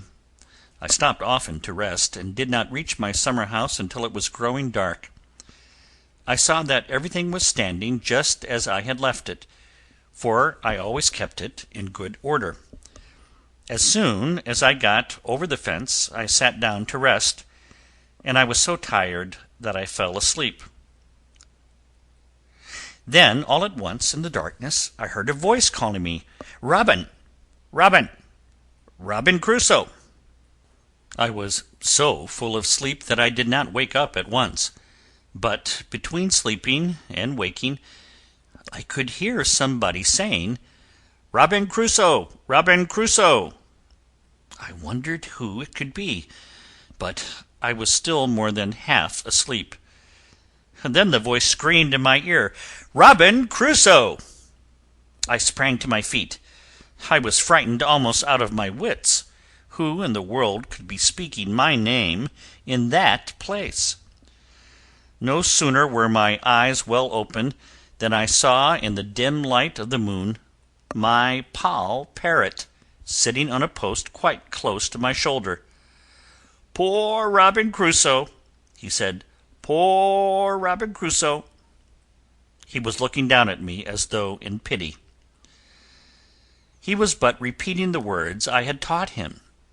I knew that he was glad to see me, as I also was glad to see him. I let him sit on my thumb as he often did at home. He rubbed his bill on my face and kept saying, "Poor Robin Crusoe! Where are you? Where have you been?" In other words, that he knew. I wondered how the bird had come to this place, for I had left him at the castle. I asked him, "Why are you here, Poll?"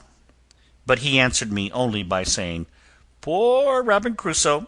Where have you been?" I surely believe that the bird loved me. In the morning I carried him with me back to the castle.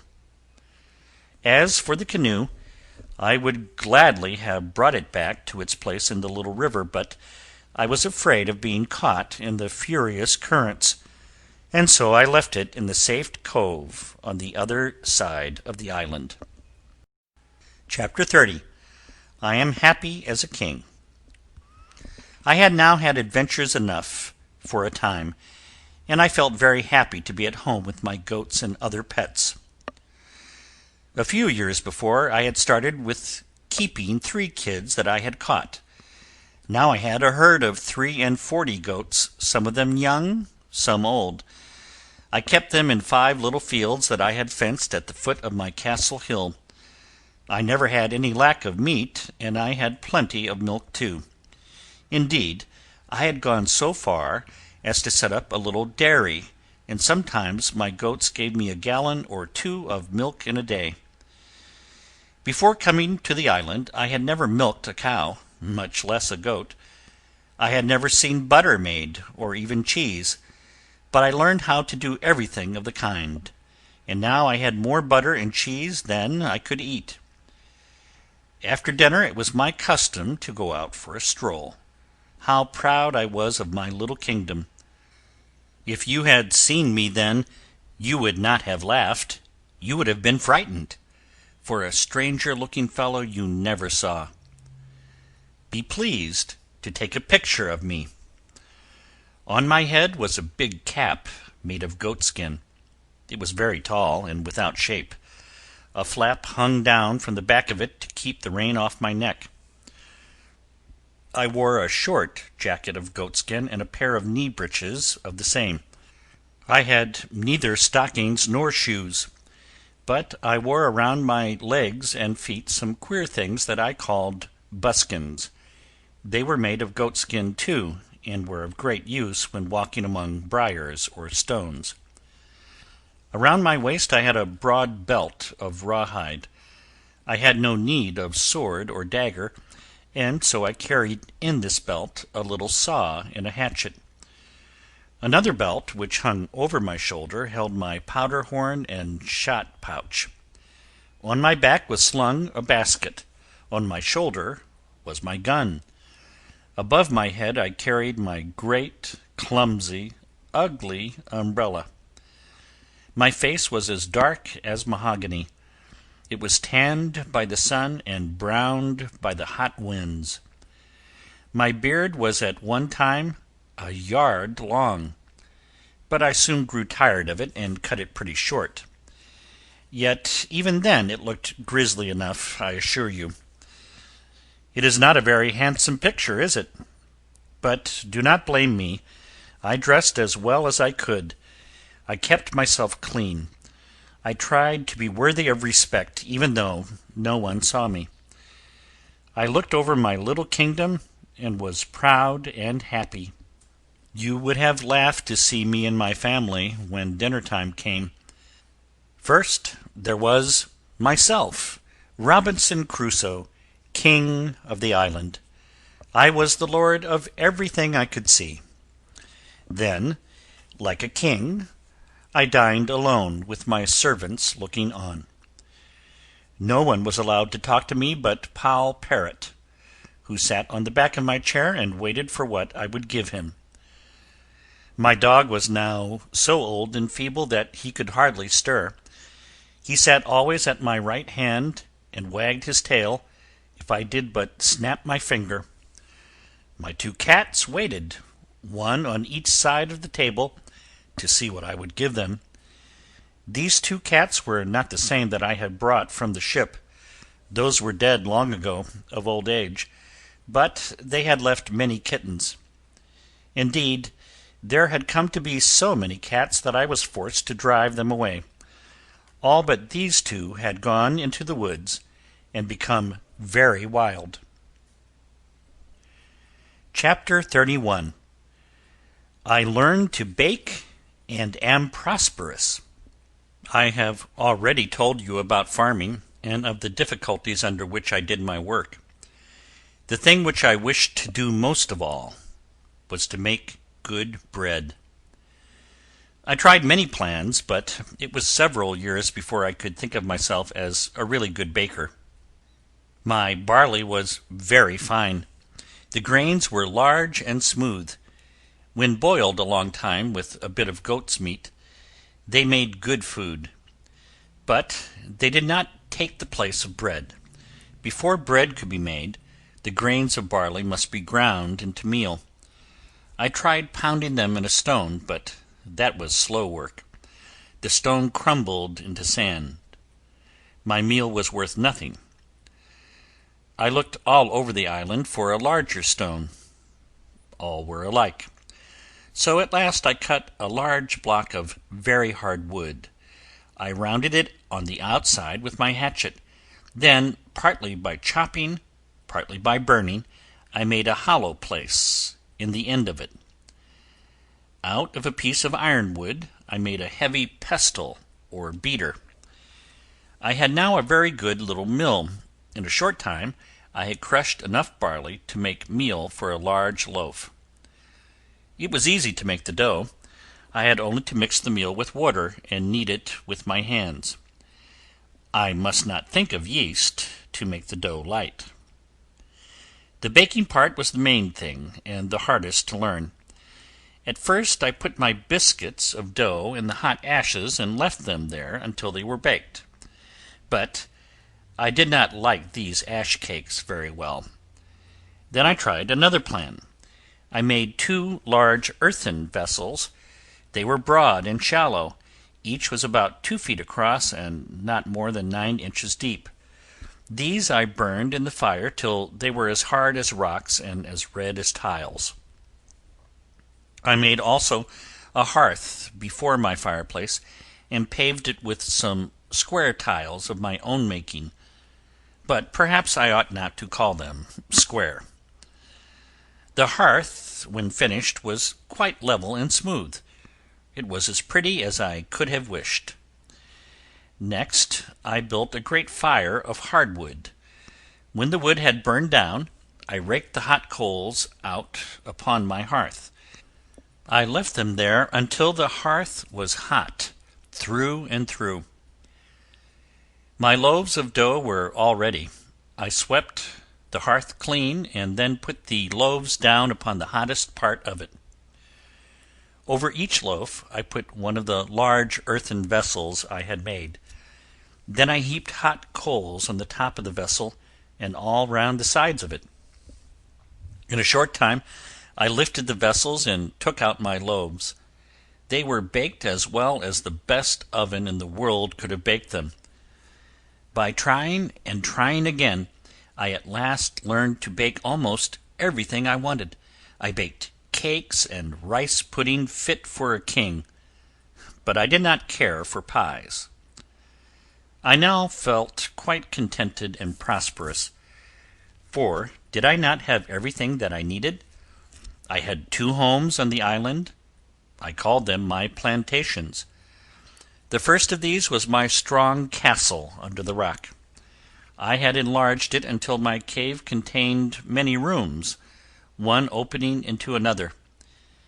The largest and driest of these was my storeroom. Here I kept the largest of my earthen pots. Here also were 14 or 15 big baskets, all filled with grain. My sitting room was not large, but it was made for comfort. As for the wall in front of the castle, it was a wonderful thing. The long stakes which I had driven down had all taken root. They had grown like trees, and were now so big and so thick with branches that it was hard to see between them. No one passing by would ever think there was a house behind this matted row of trees. Near this dwelling of mine, but a little farther within the land, were my 2 barley fields. These I cultivated with care, and from them I reaped a good harvest. As often as I felt the need of more barley, I made the fields larger. Farther away was what I called my country seat. There was my pleasant summer house or bower, where I liked to go for rest. In the middle of my bower I had my tent always set. It was made of a piece of sail spread over some poles. Under the tent I had made a soft couch with the skins of animals and a blanket thrown over them. Here, when the weather was fair, I often slept at night. A little way from the bower was the field in which I kept my cattle, that is to say, my goats. I had taken great pains to fence and enclose this field. I was so fearful lest the goats should break out that I worked many a day planting a hedge all around. The hedge grew to be very tall and was as strong as a wall.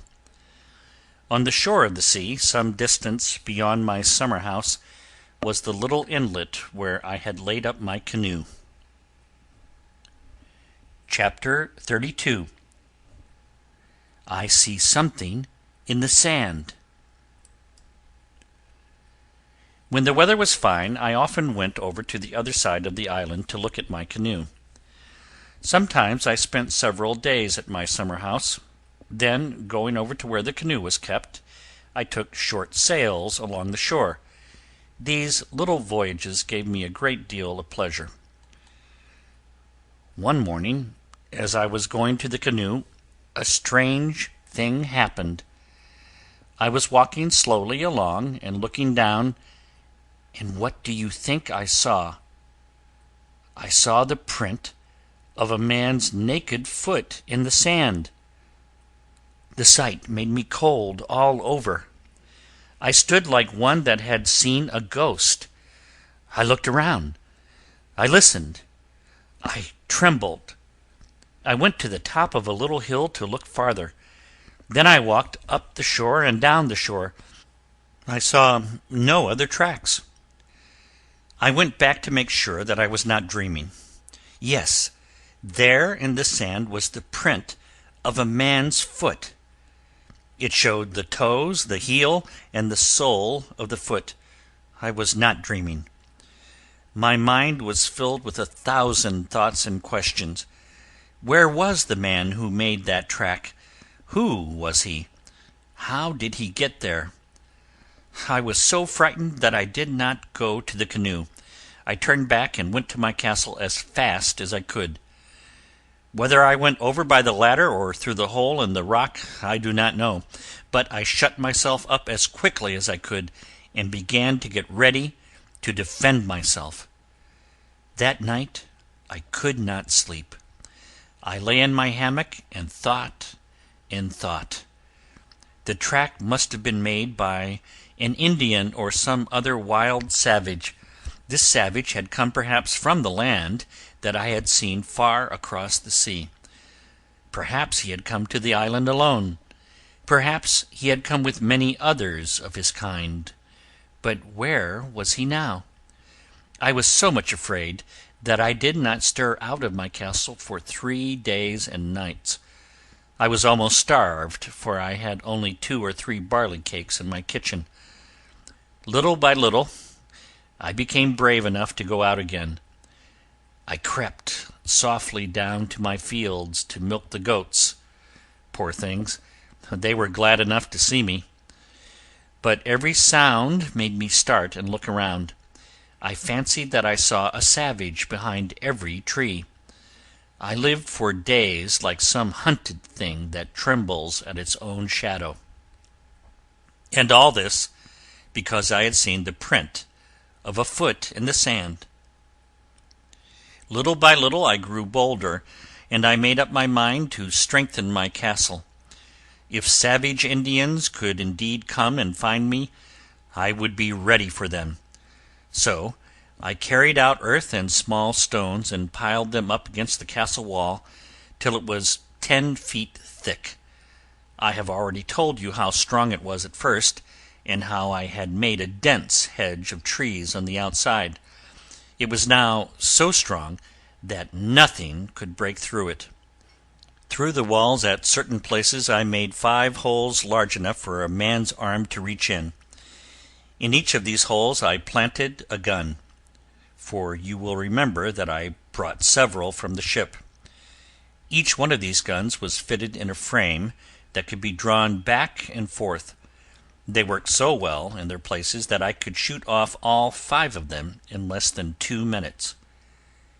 Many a weary month did I work before I had my wall to my notion, but at last it was finished. The hedge that was before it grew up so thick and high that no man nor animal could see through it. If you had seen it, you would not have dreamed there was anything inside of it, much less a house. For 2 years I lived in fear. All that I did was to make my home stronger and safer. Far in the woods I built a large pen of logs and stakes. Around it I planted a hedge like that in front of the castle. Then I put a dozen goats into it to feed upon the grass and grow. If savages should come, and if they should kill the other goats, they could not find these, for they were too well hidden in the deep woods. All these things I did because I had seen the print of a man's foot in the sand. Chapter 33. I am again alarmed. 5 or 6 years had passed, and not another footprint had I seen. I had gotten over my great fright, and yet I was not so bold as I had been. Any sudden sound would make me start and look around. I thought that if savage men had been on the island once, they were quite likely to come again. So I kept on the lookout for them all the time. My flock of goats had now grown to be very large, and I needed another field. I wished to put some of them in a hidden spot where the savages, if they did come, would not find them. I had already a small flock in one such spot, as I have told you, but now I wished to have another. In looking for the right kind of place, I went all over the island. I even went far out on a rocky point beyond the place where I kept my canoe. As I was standing on a rock and looking out to sea, I thought I saw a boat in the distance. It was only a little speck upon the water, and it seemed to rise and fall with the waves. It could not be a rock. I looked at it till my eyes could look no more. I had saved a spyglass out of the ship, but, as luck would have it, I had left it at home. How I wished for it then! Whether I really saw a boat or not, I do not know.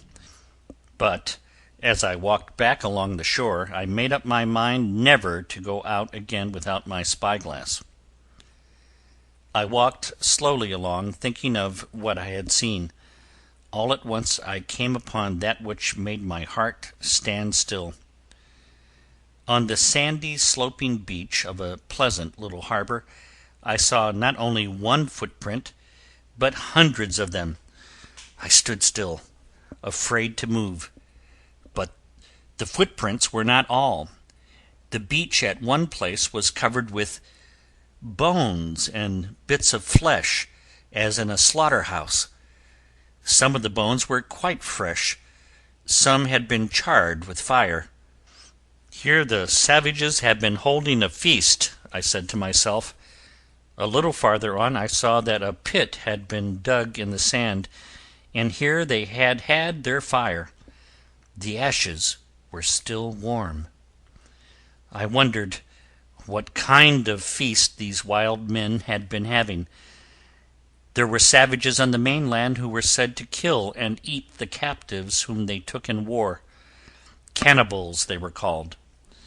Could this have been a feast of cannibals, and were these the bones and flesh of human beings? I trembled as I thought of it. I turned and ran from the place as fast as I could. I ran until I could go no farther. My breath came fast. I sank down upon the ground. When I had rested for a little while, I looked around and found that I was not very far from my castle. All around me was peaceful and still. I was surely safe from harm.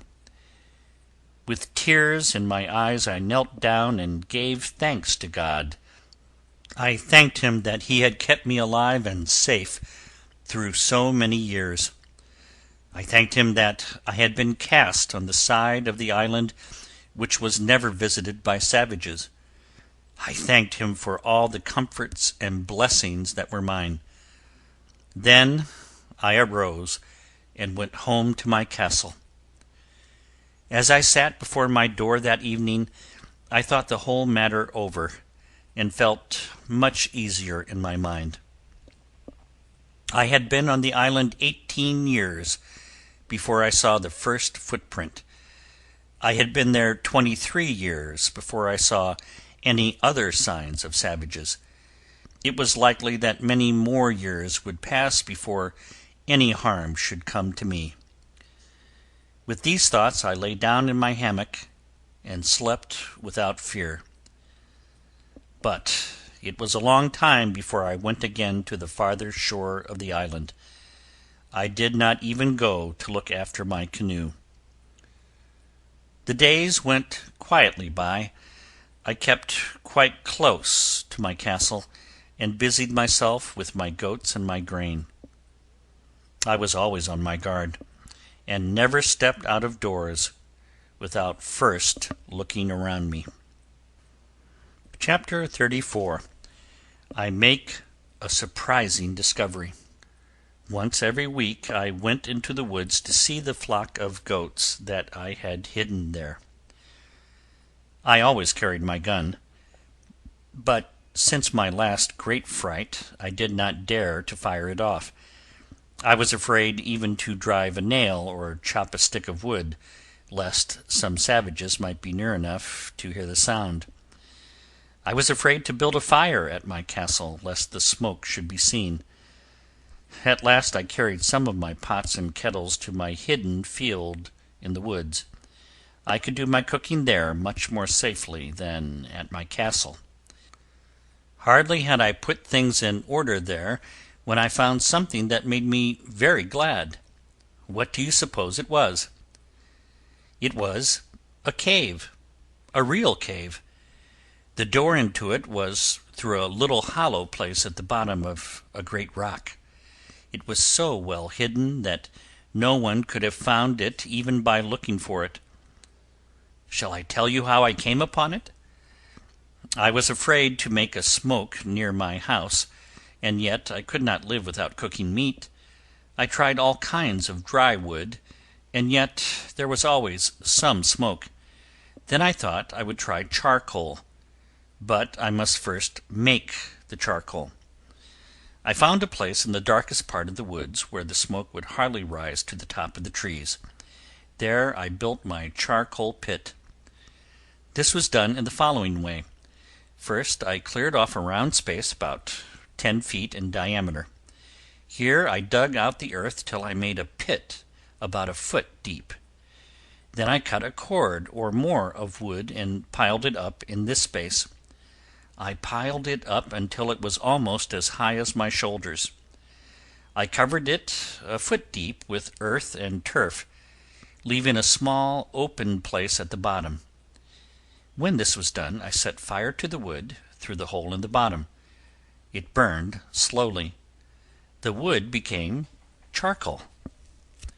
One day, while cutting wood for my charcoal pit, I happened to see a hollow place in the rock close by a tree I was chopping. It was half covered with brush. I pushed this aside and looked in. I saw a little cave just large enough for me to creep into on my hands and knees. But a little farther in, it was larger. It was so high that I could stand upright, and it was so wide that 2 men could have walked in it side by side. It was a very dark place, and I stood still a moment till my eyes should become a little used to it. All at once I saw something in the darkness that made me scramble out of that place much faster than I had come into it. What do you think it was? 2 big shining eyes that glowed like coals in the darkness. Whether they were the eyes of a man or of some fierce beast, I did not stop to see. I stood a little while by the mouth of the cave, and then I began to get over my fright. What could there be in this cave that would do me harm? No man could live there in the darkness. As for any animal, I knew there was nothing fiercer on the island than one of my cats. So, with a blazing stick for a torch, I crept back into the cave. But I had not gone 3 steps before I was frightened almost as much as before. I heard a loud sigh, like that of a man in trouble. Then there were low moans and sounds as of someone trying to speak. I stopped short. Cold chills ran down my back. My hair seemed to stand on end, but I would not allow myself to run out again. I pushed my little torch forward into the darkness as far as I could. The blaze lit up the cave, and what do you suppose I saw then? Why, nothing but a shaggy old goat that I had missed from my flock for nearly a week past. He was stretched on the floor of the cave and too weak to rise up. He was a very old fellow, and perhaps had gone in there to die. I gave him some food and water, and made him as comfortable as I could, but he was too far gone to live long. I found that, although I could stand up in the cave, it was very small. It was only a hole in the rocks, and was neither round nor square. But at the end of this little chamber there seemed to be a passage that led farther in. This passage was very narrow and dark, and as my torch had burned out, I did not try to follow it. I went back to my wood chopping. Chapter 35. I explore my cave further. The next day I brought out with me 6 big candles, for you must know that I was a candle maker as well as a baker. Indeed, I made very good candles of goat's tallow, using some bits of old ropes for the wicks. As I have just said, I took 6 candles with me, for I had made up my mind to learn more about the cave I had found. I lit 2 of the candles and went in. The poor old goat was dead, and it was no easy work to dig a hole right there and bury him. After this unpleasant task was done, I went into the back part of the cave. The flame of the candles lighted up the darkness, and I could see quite plainly. The narrow passage of which I have told you was no less than 30 feet long. In one place it was so low that I had to creep through on all 4s. But no sooner was I through this low place than I found myself in a splendid chamber.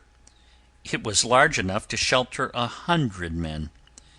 Indeed, it seemed like the great hall of some old English castle. I had never seen anything so grand. The roof was at least 20 feet high. The light from my 2 candles shone upon the walls and made it look as though covered with thousands of bright stars. Whether these were diamonds or gold or some other precious things, I did not know, and in fact I never learned. The floor was dry and level. It was covered with white sand, which was very clean. I was delighted. No better or safer storehouse could I have wished. When I had looked at the room on every side and found that it was really the end of the cave, I went out and hurried back to my castle. I found that I still had about 60 pounds of powder. This was the first thing that I carried to my new cavern. I took thither also the lead that I had for making bullets and small shot. I felt now like one of the wonderful elves that you read about. They live, as you know, in rocks and in caves where none can get at them, and they have hidden treasures of gold and precious stones. What if 100 savages should hunt me? They could not come near me here. I was safe from all foes. I fitted the cave up with whatever was needed to make it comfortable. If the worst came to the worst, I meant to live there, and yet I did not wish to be obliged to do this.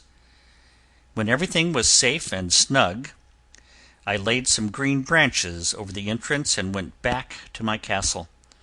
I was very glad when I sat down in my old kitchen again, for, after all, no other place was so much like home.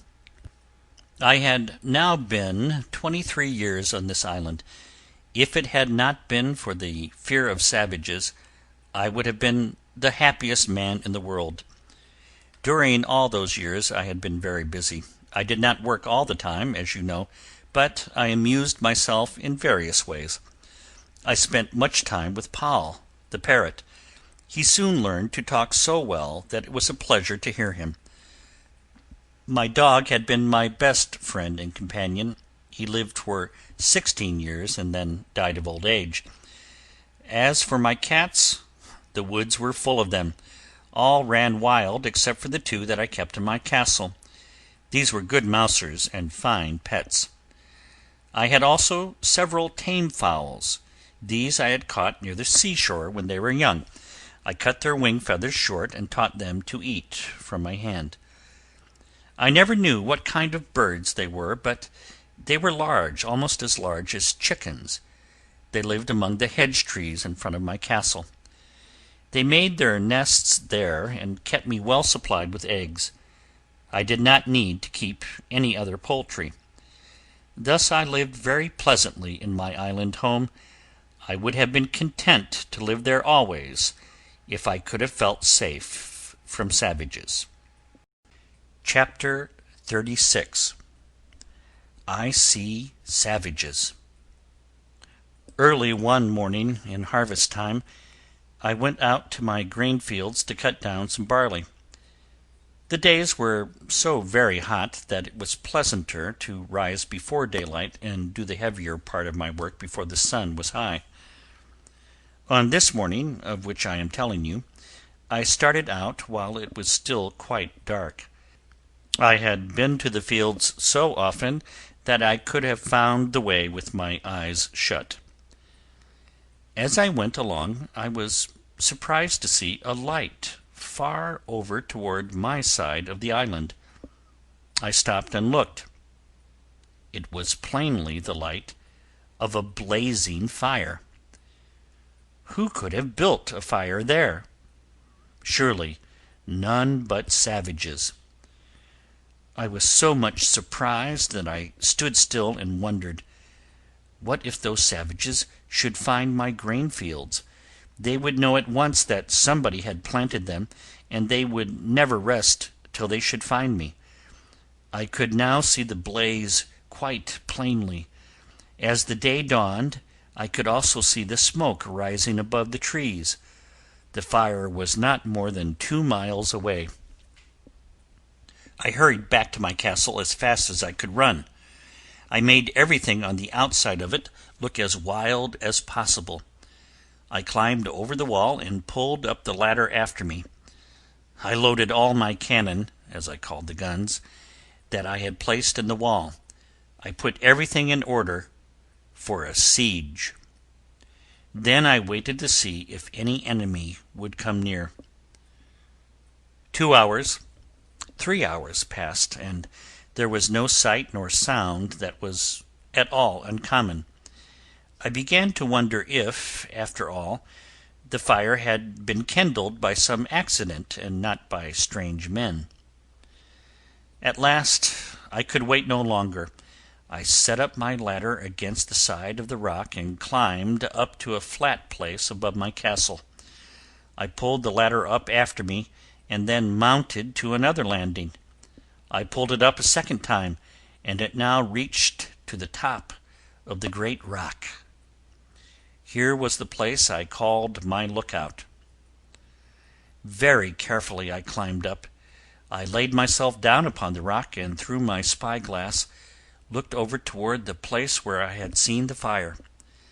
I could still see the smoke. Yes, and I could see some naked savages sitting around a small fire. I counted them, and made out that there were no fewer than 9 of the wretches. They surely did not need a fire to warm themselves by, for the day was very hot. No doubt they were cooking something. Perhaps they were cannibals and were getting ready for one of their horrible feasts. On the beach not far from them I saw the 2 canoes in which they had arrived. The tide was now at its lowest. When it returned and floated the canoes, they would probably go away. This thought made me feel much easier, for I was sure that they would not wander far inland. I waited and watched till the tide was again at the flood. Then I saw them all get into the boats and paddle away. They seemed to be going around to the other side of the island. I could now breathe freely again. As soon as they were well gone, I armed myself and hurried across the land to see if I could get another sight of them. I carried 2 guns on my shoulder, 2 pistols in my belt, and a big sword at my side. You would have been frightened had you seen me. It was a long, hard walk, but by and by I came to the hill that overlooked the farther shore of the island. This I climbed. I scanned sea and land with my spyglass. Yes, there were the 2 canoes coming slowly around the coast. But what was my surprise to see 3 other boats put off from a cove nearby and hasten around to meet them.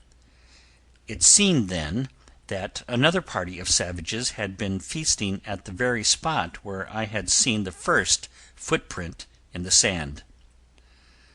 I watched the canoes until all 5 were far out to sea, on their way to the low-lying shore in the distant west.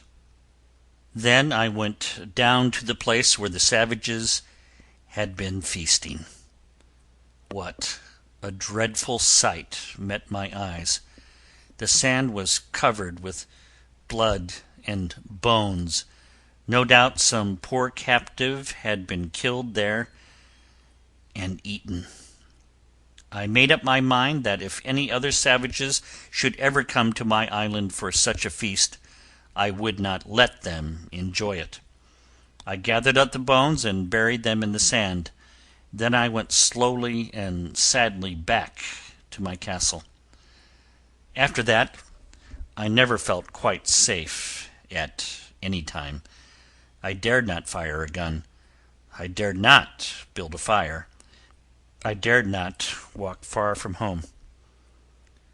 While awake, I was always planning how to escape the savages.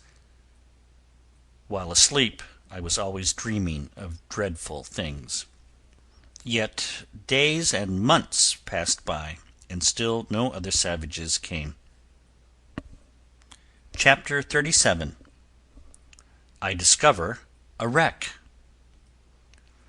One day in May a great storm burst upon the island.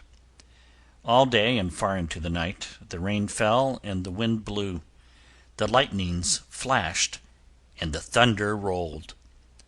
But I was used to such storms, and I minded it but little. I stayed home in my castle and felt very thankful that I had a place so safe and dry and comfortable. I sat up quite late, reading my Bible by the light of a little lamp I had made, and thinking of my strange lot in life. Suddenly I heard a sound which I felt sure was the noise of a gun fired at sea. I started up quickly. I threw on my raincoat and mounted to my lookout on the top of the great rock. The rain had stopped, and the wind was going down. It was now past midnight and very dark. A moment after I had reached my place, there was a flash of light that caused me to stop and listen for another gun. In a few seconds I heard it. It seemed to come from that part of the sea where I was once caught by the strong current and driven far out in my boat. I knew at once that the shots were fired from some ship in distress. Perhaps she was being driven upon the shore by the wind and waves. Could I do anything to help the poor men on board? With great labor and danger to myself, I gathered some sticks and brush into a pile on the rock, and set it on fire. The wood was not dry, but when the fire was once kindled, it blazed up fiercely and cast a light over all the rocks and trees about me. I felt sure that if there were sailors on the ship, they could not help but see it. And no doubt they did see it, for I soon heard another gun. All night long I kept the fire burning, but no other sound besides the wind did I hear. When it was broad day and the mists had cleared away, I turned my spyglass toward that part of the sea from which the sounds came.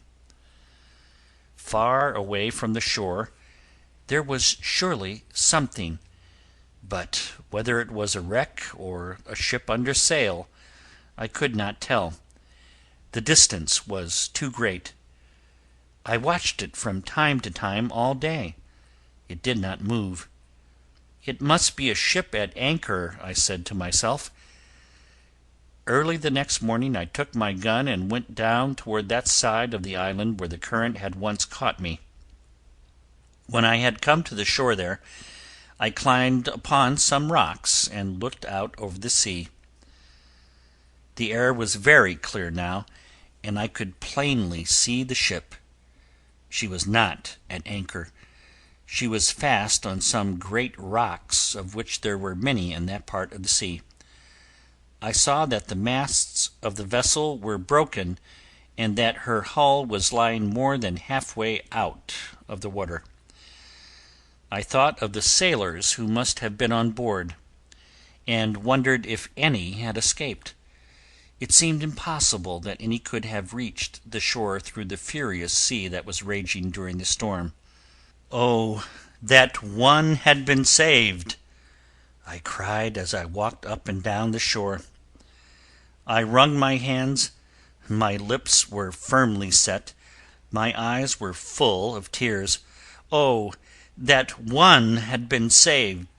I cried again and again. It was thus that after so many lonely years without seeing a friendly face, I longed to have at least one companion to talk with and to share my hopes and fears. The sea was now quite calm. Even among the rocks the water was smooth. Seeing everything thus favorable, I made up my mind to get my canoe and go out to the wreck. I hurried back to my castle to get things ready for my voyage. I packed a big basket with bread. I filled a jug with fresh water. I put a compass in my pocket that I might have it to steer by. I threw a bag full of raisins upon my shoulder. Loaded with all these necessary things, I went round to the place where my canoe was hidden. I found her half full of water, for she had been lying there neglected for a long time. With much labor I bailed the water out of her and got her afloat. Then I loaded my cargo into her and hurried home for more. My second load was a bag full of rice, the umbrella to set up over my head for shade, another jug of water, a cheese, a bottle of milk, and about 2 dozen barley cakes. All these I carried around to my canoe. If there were men on board the wreck, they might be in need of food. When I had arranged everything in good order, I started out. I kept the canoe quite close to the shore until I had rounded the point past which the dangerous current flowed. Being then in smooth water, I struck boldly out toward the wreck. Soon, however, upon looking a little ahead of me, I saw the second current flowing in a great eddy past a long line of half-hidden rocks. As I looked on these rapid currents, my heart began to fail me. I knew that, if I should be driven into one of them, it would carry me a great way out to sea. It would carry me so far that I should never be able to get back again. Yet I was determined to persevere in my venture. Chapter 38. I make another voyage. With very great care I steered my canoe out to sea. I kept just within the edge of the current on my right hand. It carried me along at a great rate, but I did not lose control of the canoe. In about 2 hours I came up to the wreck. It was a sad sight to look at. The ship lay partly on her side and was jammed fast between 2 great rocks. She looked like a Spanish ship. She had been badly broken by the waves, and everything on her decks had been swept away. As I came close by her, a dog looked over her side and barked at me. When I called him, he jumped into the sea and swam out to the canoe. I lifted him on board and found that he was almost dead with hunger and thirst. I gave him a barley cake, and he devoured it like a half-starved wolf. I then gave him a little water, but not too much, lest he should harm himself. He drank, and then looked up as if asking for more. After this I went on board. A sad sight met my eyes, for in the cook-room I saw 2 sailors who had been drowned, with their arms fast around each other. I suppose that when the ship struck, the waves dashed all over her, and the men had no way of escape. Those who were not swept overboard were drowned between decks. Besides the dog, there was no other live thing on board. I found some chests that had belonged to the sailors. With much labor I got 2 of them into the canoe without stopping to look inside of them. Besides these chests, I took a fire shovel and tongs, which I needed very much. I found also 2 little brass kettles, a gridiron, and a large copper pot. The tide was now setting in toward the island again, so, with the few goods I had found, and the poor dog, I started for home. By keeping on the outside of the eddying current, I had no trouble in bringing the canoe safe to land. The sun was almost down when I anchored her in a little inlet just off the point of rocks. I was so tired that I could do nothing more that day, so, after eating my supper, of which I gave the dog a good share, I lay down in the canoe and went to sleep. I slept very soundly, and did not wake until morning. In looking over my goods, I made up my mind to store them in my new cave in the woods, for that was much nearer than my home castle. When I opened the chests, I found several things that I was very glad to get. In one I found 2 jars of very good sweetmeats. They were so well corked that the sea water had not harmed them. There were 2 other jars of the same kind, but they were open at the top, and the water had spoiled the sweetmeats. In the other chest there were some good shirts, which I needed very much. There were also about 12 dozen of white linen handkerchiefs. I was very glad to find these, for they would be pleasant to wipe my face with on a hot day. In a secret drawer of the first chest I found 3 bags of Spanish money. I counted 1,100 pieces of silver. At the bottom of one of the bags there were 6 Spanish gold pieces, each worth about $15. They were wrapped up in a piece of paper. At the bottom of the other bag there were some small bars of gold. I suppose there was at least 1 pound of these yellow pieces. After all, I got very little by this voyage. I had no use for the money. It was worth no more to me than the dust under my feet. I would have given it all for a pair of good shoes, or some stockings for my feet. After I had carried everything to my cave, I took the canoe back to her old harbor on the farther side of the island. Then I returned to my castle, where I found everything in good order. And now I began to live easily again. I was as watchful as before, and never went from my castle without looking carefully around. I seldom went to the other side of the island. When I visited my cave in the woods, or went to see my goats, I took good care to be well armed. Chapter 39. I Have a Queer Dream. 2 years passed without any alarms, and I was beginning to think that nothing would ever happen again to disturb the quiet of my life. One night, in the rainy season of March, I could not sleep. I lay for hours in my hammock, and was not able to close my eyes. I was thinking.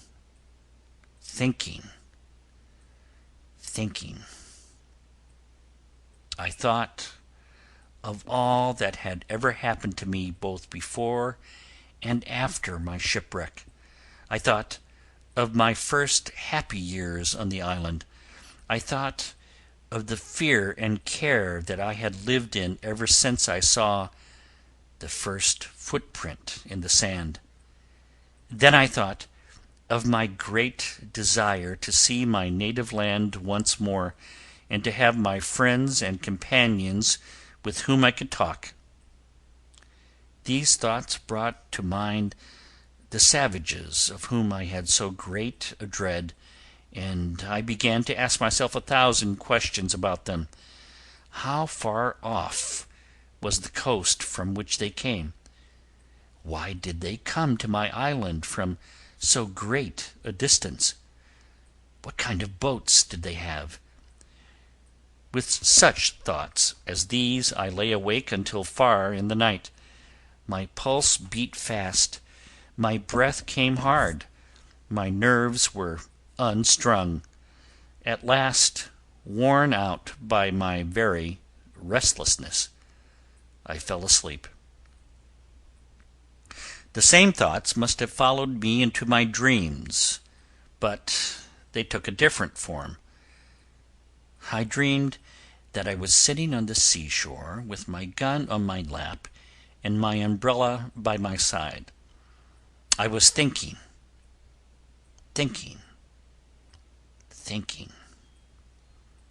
I had never been so sad and lonely. I was thinking of the home I was never to see again, and of the friends who perhaps had forgotten me. Suddenly, as I lifted my eyes, I thought I saw 2 canoes coming toward the island. I ran and hid myself in a grove by the shore. There were 11 savages in the canoes, and they had with them another savage whom they were going to kill and eat. But I thought in my sleep that this savage suddenly sprang up and ran for his life. I thought that he came running to the little grove to hide himself in it. Seeing him alone, I arose and met him. I smiled kindly and tried to make him know that I was his friend.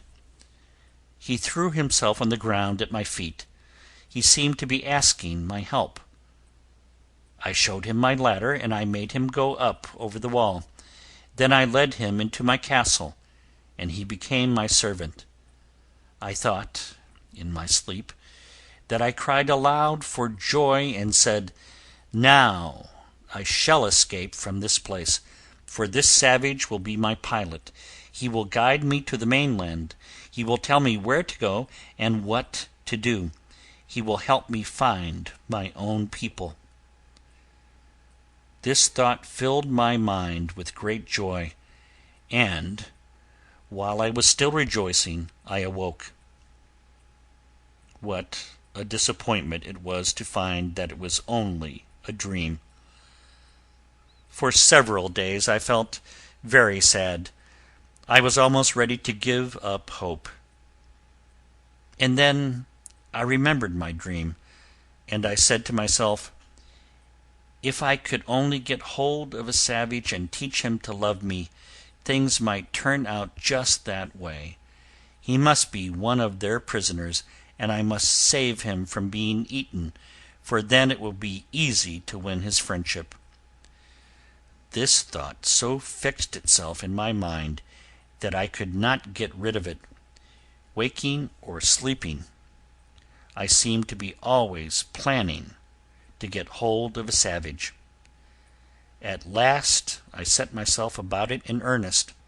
Almost every day I went out with my gun to see if some of these wild men had not again landed on my island. Chapter 40. I Get Hold of a Savage. For a year and a half I kept close watch upon the farther shore of the island, as well as upon the nearest to my castle, but not a single savage came near. One morning in June, however, I had a great surprise. I was just starting out from my castle when I saw 5 canoes lying high and dry on the beach not a mile away. There was not man near them. The people who had come in them were perhaps asleep among the trees. The number of canoes was greater than I had ever counted upon seeing, for there were always 4 or 6 savages in each canoe, and there must now be between 20 and 30 men somewhere on the shore. I did not know what to think of it. I did not feel brave enough to attack so many. So I stayed in my castle and made ready to defend myself. There is little hope of getting a savage this time, I thought to myself. I waited a long while, but heard no unusual sound. I grew tired of waiting and made up my mind to see what was going on. So, with the help of my ladder, I climbed up to my lookout, up on the top of the rock. I put my spyglass to my eyes and looked down upon the beach. Surely enough, there they were. I saw no fewer than 30 naked savages dancing around a fire. I saw that they were broiling meat upon the coals, but I could not tell what kind of meat it was. As I watched, I saw some of the dancers run to a boat and drag 2 miserable prisoners from it. They must have been in the boat all the time, but as they were lying down, I did not see them. All the dancers now crowded around the poor prisoners.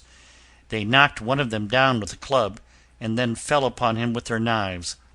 I suppose they were going to cut him up for their horrid feast. For a few moments they seemed to forget the other prisoner, for they left him standing alone at one side. All at once he made a break for liberty. You never saw a hound run so fast. He ran along the sandy beach right toward my castle. I was dreadfully frightened.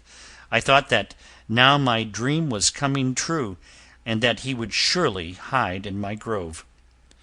But would the other part of the dream come true? Would the other savages lose sight of him, and running another way not come near the castle? I feared not. However, I stayed in my lookout and watched to see what would happen. I saw, to my joy, that only 3 of the savages followed him. He ran so fast that he gained ground on them.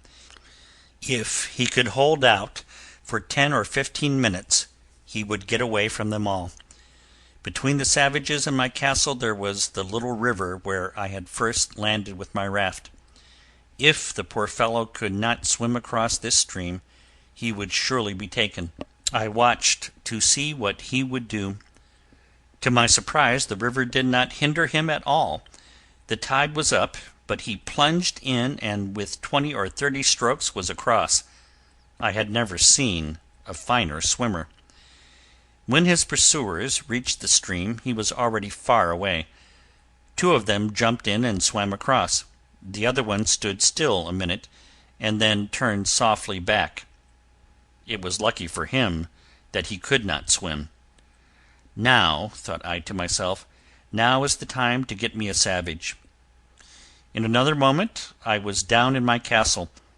I picked up my 2 guns. I was over the wall in less time than it takes me to tell about it. Never once did I think of fear. I ran swiftly down the hill toward the sea. In another minute I was between the poor captive and his pursuers. "Hello there! Come back! I will help you!" I cried. Of course he did not understand a word, but he heard me and looked back. I beckoned to him with my hand, and this he understood better. There was no time for waiting, however. The 2 savages that followed were close upon me. I rushed upon the foremost one and knocked him down with my gun. I did not want to shoot, lest the other savages would hear the noise and come to his rescue. The second pursuer came, running and panting, only a little way behind. When he saw me, he stopped as if he were frightened.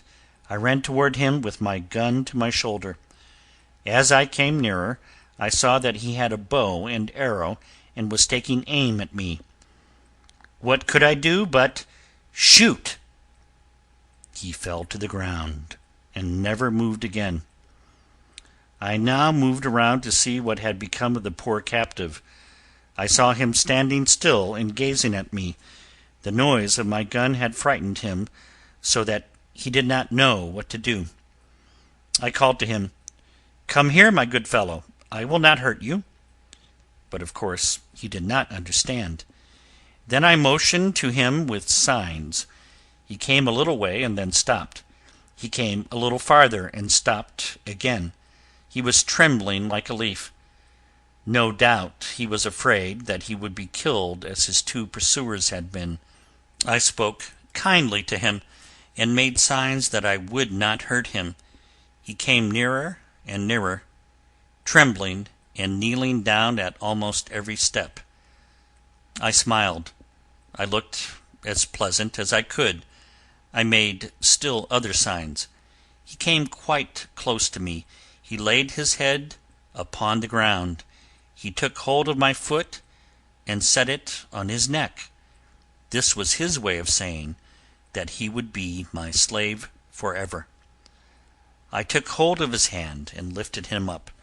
I spoke kindly to him. Thus I at last got hold of a savage, as I had so long desired. Chapter 41. I am pleased with my man Friday. The savage spoke to me.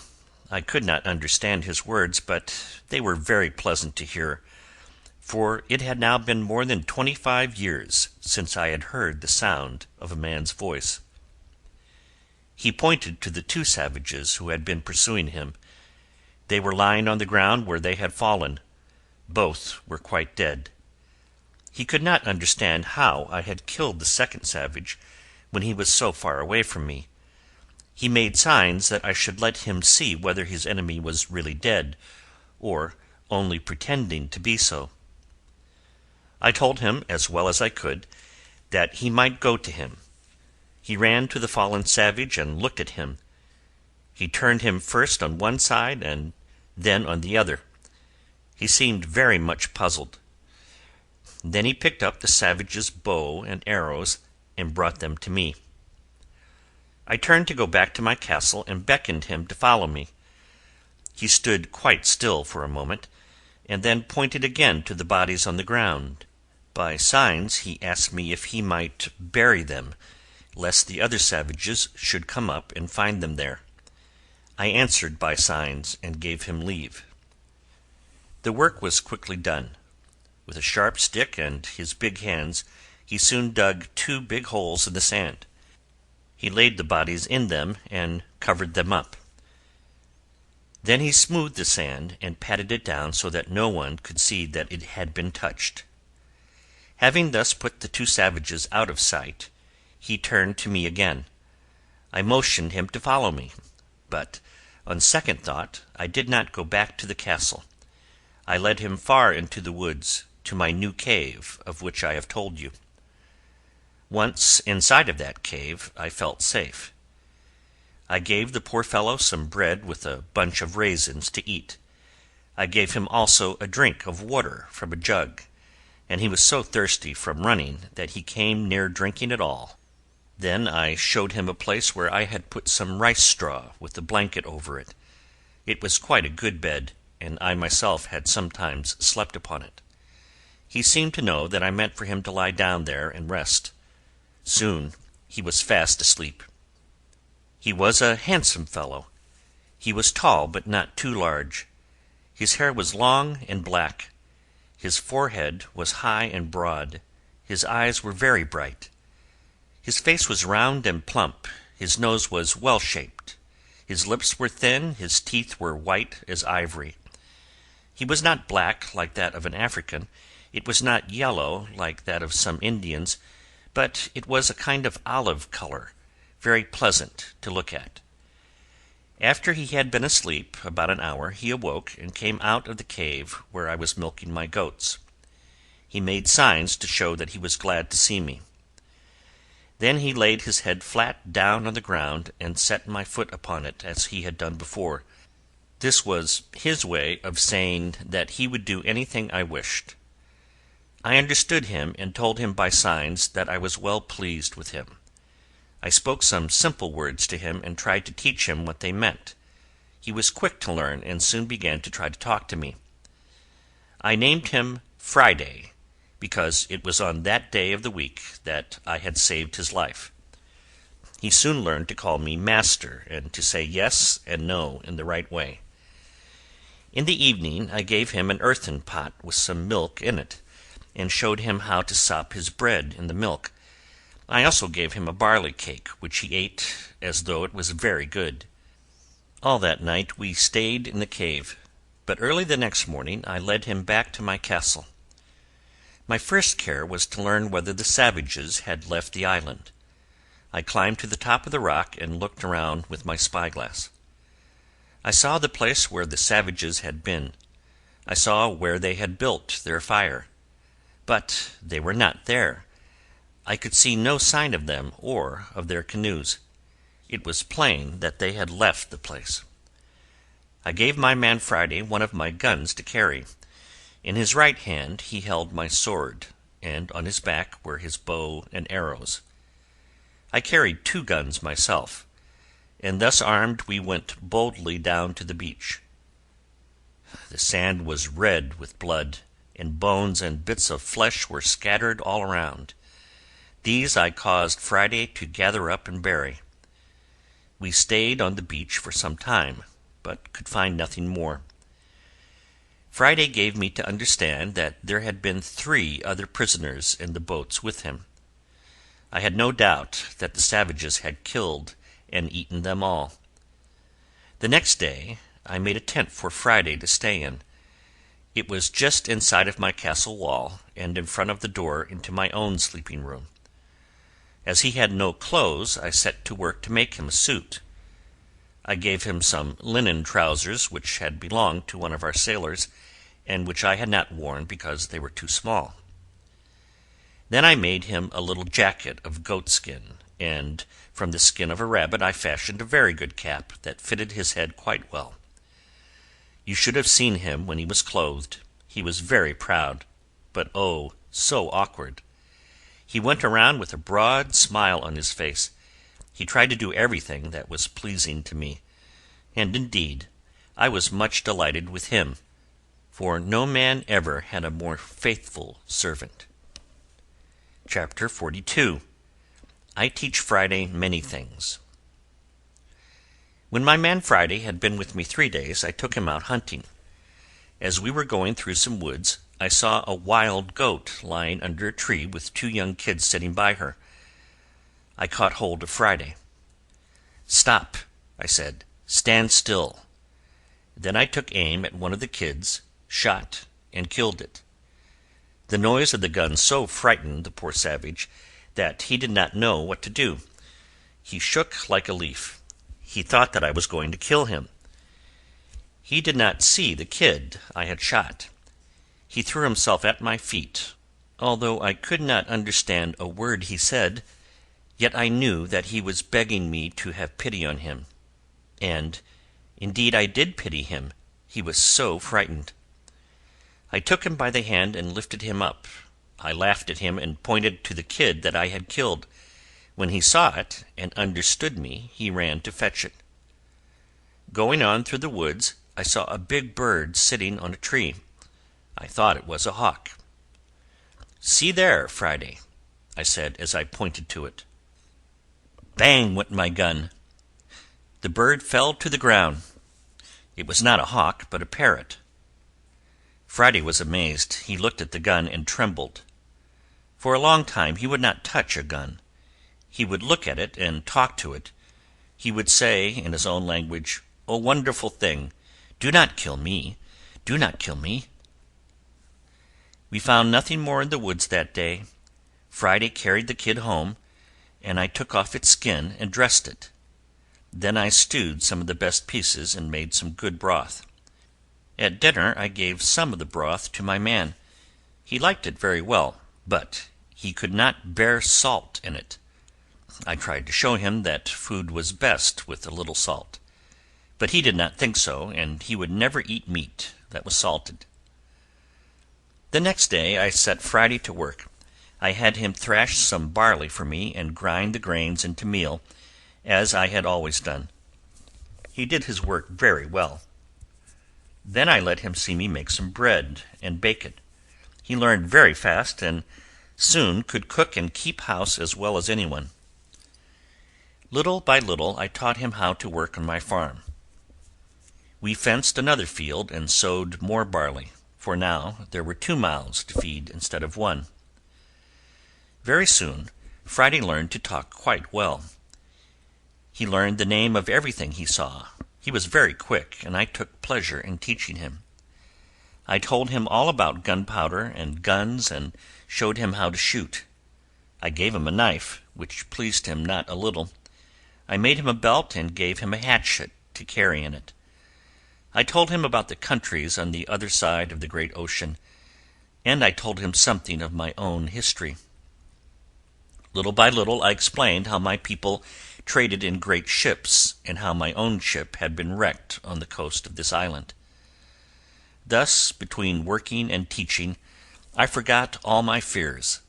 The days passed by, and every day brought some new delight.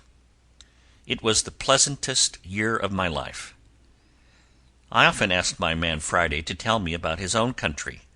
He told me all that he knew, and his words made me feel quite sure that the mainland of South America was not far away. In fact, the low shore that I could see far to the west of my island was part of the coast of that great continent. Friday had told me that white men sometimes went there. He said that they had long, dark beards and were always trying to trade with his people. I felt quite sure that they were Spaniards, and I had a great mind to go over, if I could, and join them.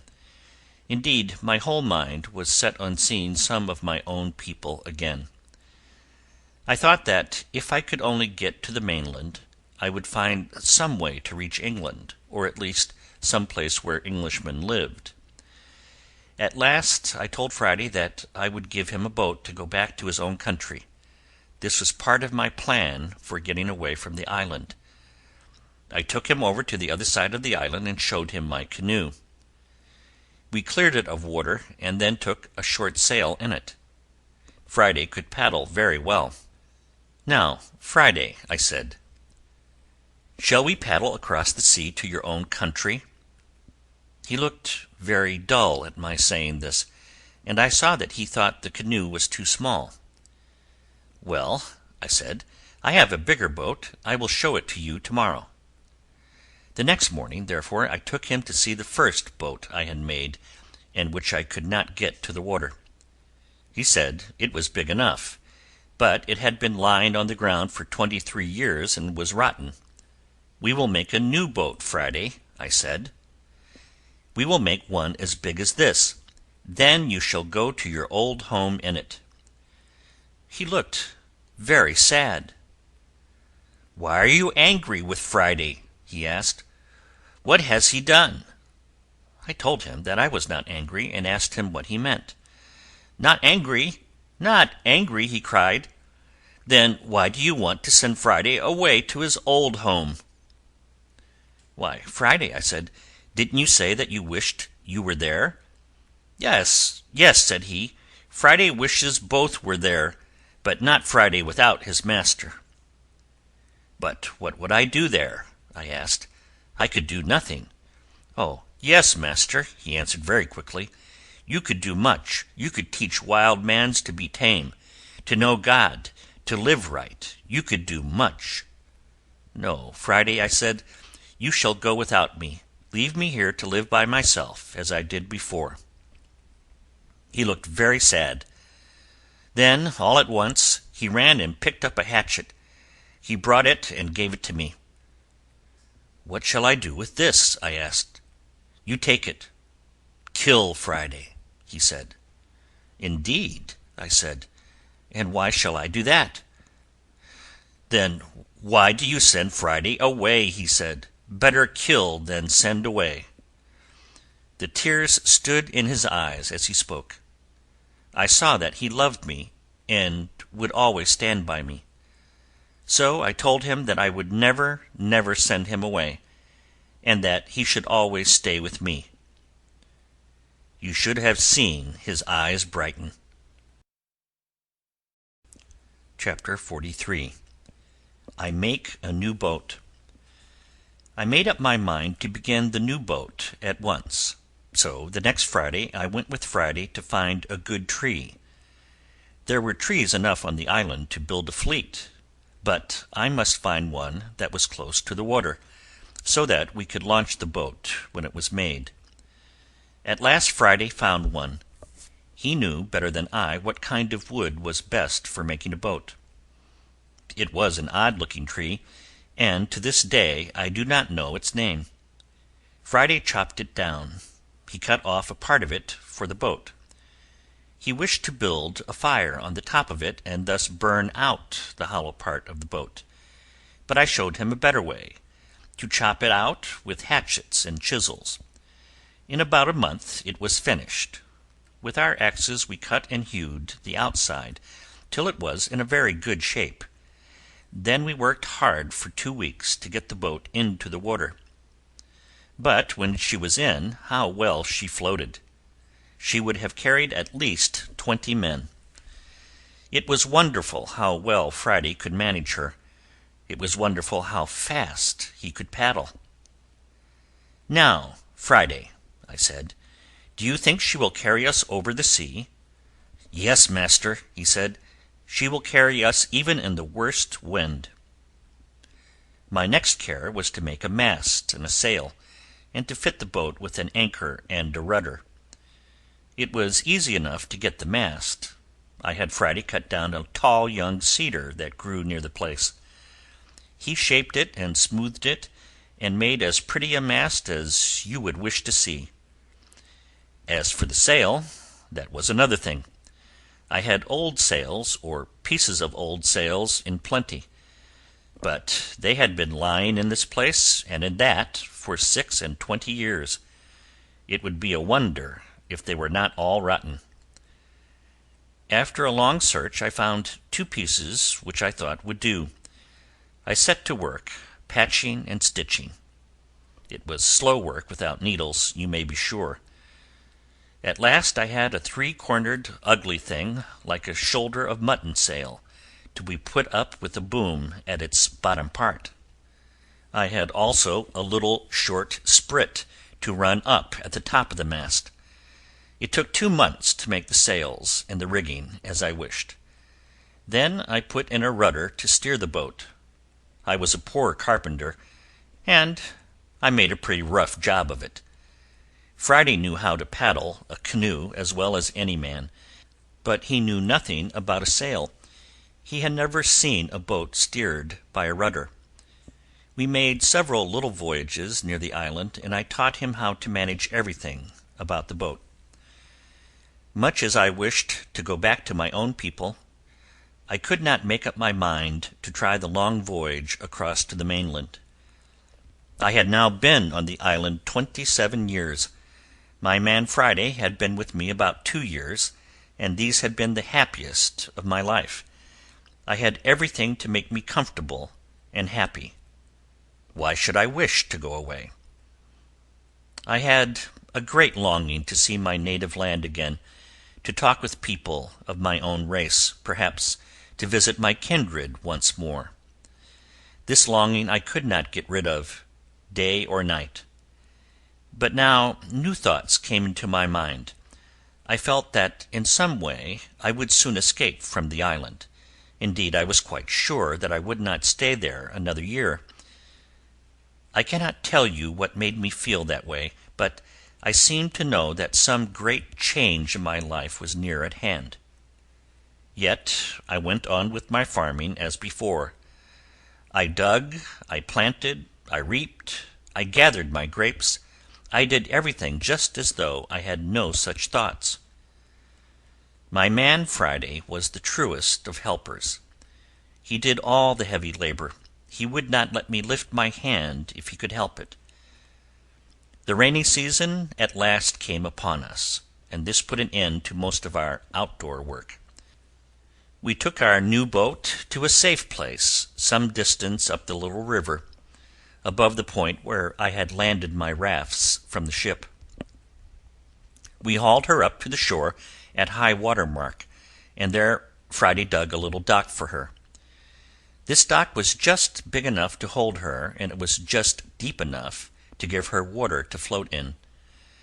When the tide was out, we made a strong dam across the end of it to keep the water out. Thus she lay high and dry on the bank of the river. To keep the rain off, we laid a great many branches of trees upon her, till she was covered thickly with them. A thatched roof could not have protected her better. Little did I think that I should never see our boat floating upon the water again. For all that I know, she is still lying high and dry in her little waterproof dock. We were now kept indoors a great part of the time, but we kept ourselves occupied pleasantly, and the hours passed swiftly. My first duty every morning was to read several chapters from the Bible. Then I instructed Friday in some of the truths of religion. I was but an awkward teacher, but I did my best and was honest. I began by asking him about the Creator. I asked him, who made the sea, the hills, the woods, the ground we walked on? He told me it was one great being who lived beyond all. I confess I could not have given a better answer. He said that this great being was older than the sea or the land, the moon or the stars. Then I said, if this being has made all things, why do not all things worship him? He looked very grave, and with his eyes full of innocence, answered, all things say, "Oh," to him. Thus he taught me, while I was trying to teach him.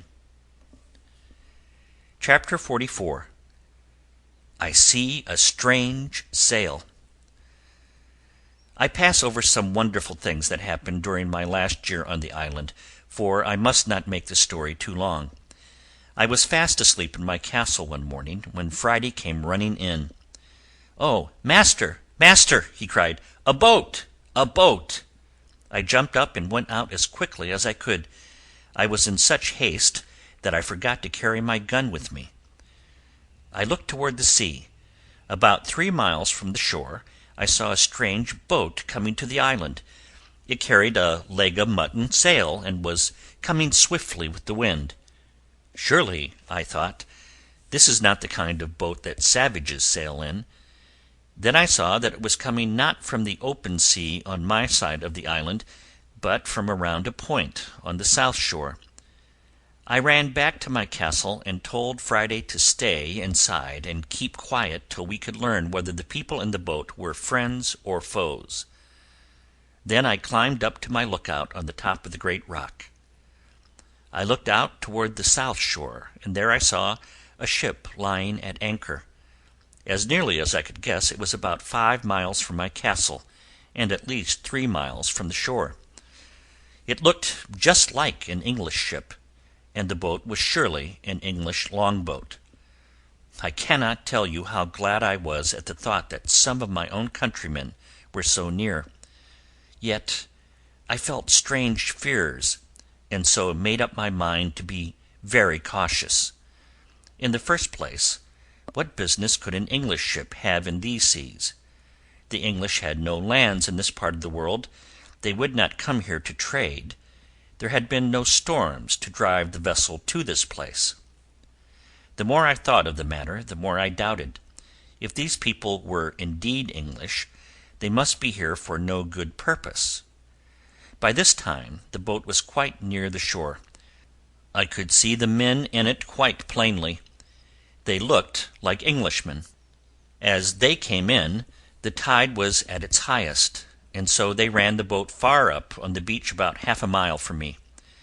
I now counted 11 men, and all but 3 were armed with swords. As soon as the boat touched the land, the most of them jumped out. Then I saw that the 3 unarmed men were prisoners. Their hands were tied behind them, and they were closely guarded.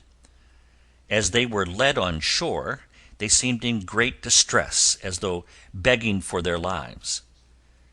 When Friday saw all this, he cried out to me, "Oh, master, the white mans do just like savage mans with their prisoners." "Why, Friday," I said, "do you think that they are going to eat them?" "Yes, yes," he answered, "they are going to eat them." The prisoners were led far up the beach, and I expected every moment to see them killed. But soon their guards seemed to change their minds. They talked together for a little while. Then they untied the prisoners' hands and let them go where they pleased. The seamen scattered, some going this way, some that, as though they wished to see the country. But the men who had been prisoners sat down on the ground, and seemed very sad and full of despair. I thought then of the time when I had first landed on that shore, how I had no hope, and how I gave myself up for lost. As I have said, the tide was at its highest when the men came on shore.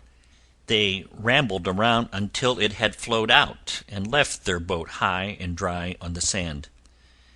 They had left 2 men with the boat to guard it, but the weather being very warm, these men had fallen asleep. When one of them awoke and found the water far out from the boat, he began to hallo for help. All the men came running and tried to drag the boat out to the water, but it was so heavy that they could not move it. They tugged and pulled for a long time. Then I heard one of them shout, "Let her alone, boys. She'll float all right when the next tide comes up." With that they gave it up, and all strolled out into the country again. Chapter 46. I Make a Bold Rescue. I knew that the tide would not be at its highest again before night, so I thought that I would arm myself, and, as soon as it was dark, would venture out and learn more about my strange visitors if I could. I looked at my guns and got everything ready, and then sat down to wait. The day, as I have said, was very hot. The 3 men who had been prisoners still sat under a tree by the shore, but all the rest were in the woods. No doubt they would rest in some shady place until the sun went down. At about 2 o'clock I became so uneasy that I could wait no longer. "Friday," I said, "let us go out and see what we can do." You should have seen us as we marched out of the castle. I had 2 guns on my shoulders, and Friday had 3. I had on my goat-skin coat and my great hat that I have told you about. At my side was a naked sword, and in my belt were 2 huge pistols. I must have looked very fierce. We went quietly down the hill, keeping ourselves hidden among the trees. At last, when we were quite near the 3 men, I jumped suddenly out before them and cried, "What are you, gentlemen?" Never were men more surprised. They sprang to their feet, but they could not speak a word. In fact, they were on the point of running away from me when I cried, "Hold, gentlemen, do not be afraid. I am a friend. I bring help." "Then, indeed," said one of them, "you must have been sent from heaven, for our case is hopeless." "All help is sent from heaven, sir," I said, and then I briefly told them how I had seen them brought to the shore. "I am an Englishman," I said, "and I stand ready to help you. I have 1 servant, and we are well armed. Tell us what is your case, and how we may serve you." "Our case," said the foremost of the 3 men, "is too long to tell you now, for our enemies are very near. I was the captain of the ship that lies at anchor off shore. 3 days ago the sailors all rose against me. They made me their prisoner. They seized upon the ship, for they wanted to become pirates. They were about to kill me, but this morning they decided to leave me on this island to die. The men who are with me, they are doomed to the same fate. One is my mate, the other a passenger. Being brought ashore here, we had no hope but to perish, for it did not seem to us that anyone could live in such a desolate place." "But where are those cruel enemies of yours?" I asked.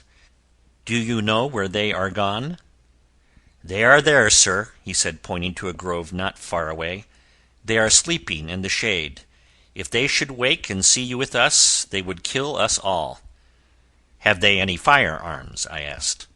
"Only 2 muskets," he answered, "and one of these they have left in the boat." "Then trust everything to me," I said. "If they are asleep, it will be easy to kill them all. But I think it will be better to make them our prisoners." The captain then told me that there were two very wicked fellows among them, who were the ringleaders. It is they who have made all this trouble, he said. If they and the two others could be overcome, the rest would come back and do their duty. Indeed, I am sure that many of them have gone into this business against their will. Chapter 46. I have an anxious day. While we were talking, we had slowly withdrawn among the trees where we were sheltered from sight. The captain promised me that if we should succeed in getting control of the ship, he would do anything that I wished. He would carry me to England or to any other part of the world. He would live and die with me. "Well, then," said I, "if you will all obey my commands, we will see what can be done." I gave each one of them a musket with powder and shot. I told them to kill as few of the ruffians as they could, and to make prisoners of them all if possible. Just then we heard some of them awake. In a moment 3 men came out of the grove and started down to the shore. "Are these the ringleaders?" I asked. "No," answered the captain. "Well then, let them go," I said, "but if the rest escape, it will be your fault." With a musket in his hand and a pistol in his belt, the captain started forward. I was close at his side, while Friday and the other 2 men went a little ahead of us. The mate in his eagerness chanced to step on some dry sticks which broke with a sharp noise beneath his feet. One of the seamen, hearing this, looked out and saw us. He gave the alarm. The sleeping wretches awoke and sprang to their feet. But it was too late. Our guns were already upon them. I need not tell you of the fight. It was sharp and short. At its close, the 2 ruffians who had caused all this trouble were lying dead upon the ground. The 3 other men, who were but slightly hurt, were our prisoners. As for my little army of 5, no one was so much as scratched. While the captain and I were binding the prisoners, Friday and the mate ran to the boat and brought away the oars and the sails. Soon the 3 men who had gone down the shore came hurrying back to see what was the matter. When they saw how matters stood, they at once gave themselves up and were bound with the rest. So our victory was complete. We now retired to the castle. The prisoners were led into the back part of the cave that I had first dug, and were left there with Friday as their guard. With the captain, the mate, and the passenger, I went into my best room, where we all refreshed ourselves with such food as I had at hand. We had now time to talk over the past and make plans for the future. I told the captain my whole history, just as I have told it to you. He, in his turn, related to me the story of his voyage from England to the West Indies, and how his crew, wishing to become pirates, had seized upon the ship and made him their prisoner. "There are still 26 men on board," he said. "They are no doubt wondering what has become of their fellows. After a while some of them will be likely to come on shore to find out what is the matter." "Let them come," I said. "We will be ready for them." We therefore went down to the shore where the boat was still lying. We found in it some rum, a few biscuits, a horn of powder, and 5 or 6 pounds of sugar.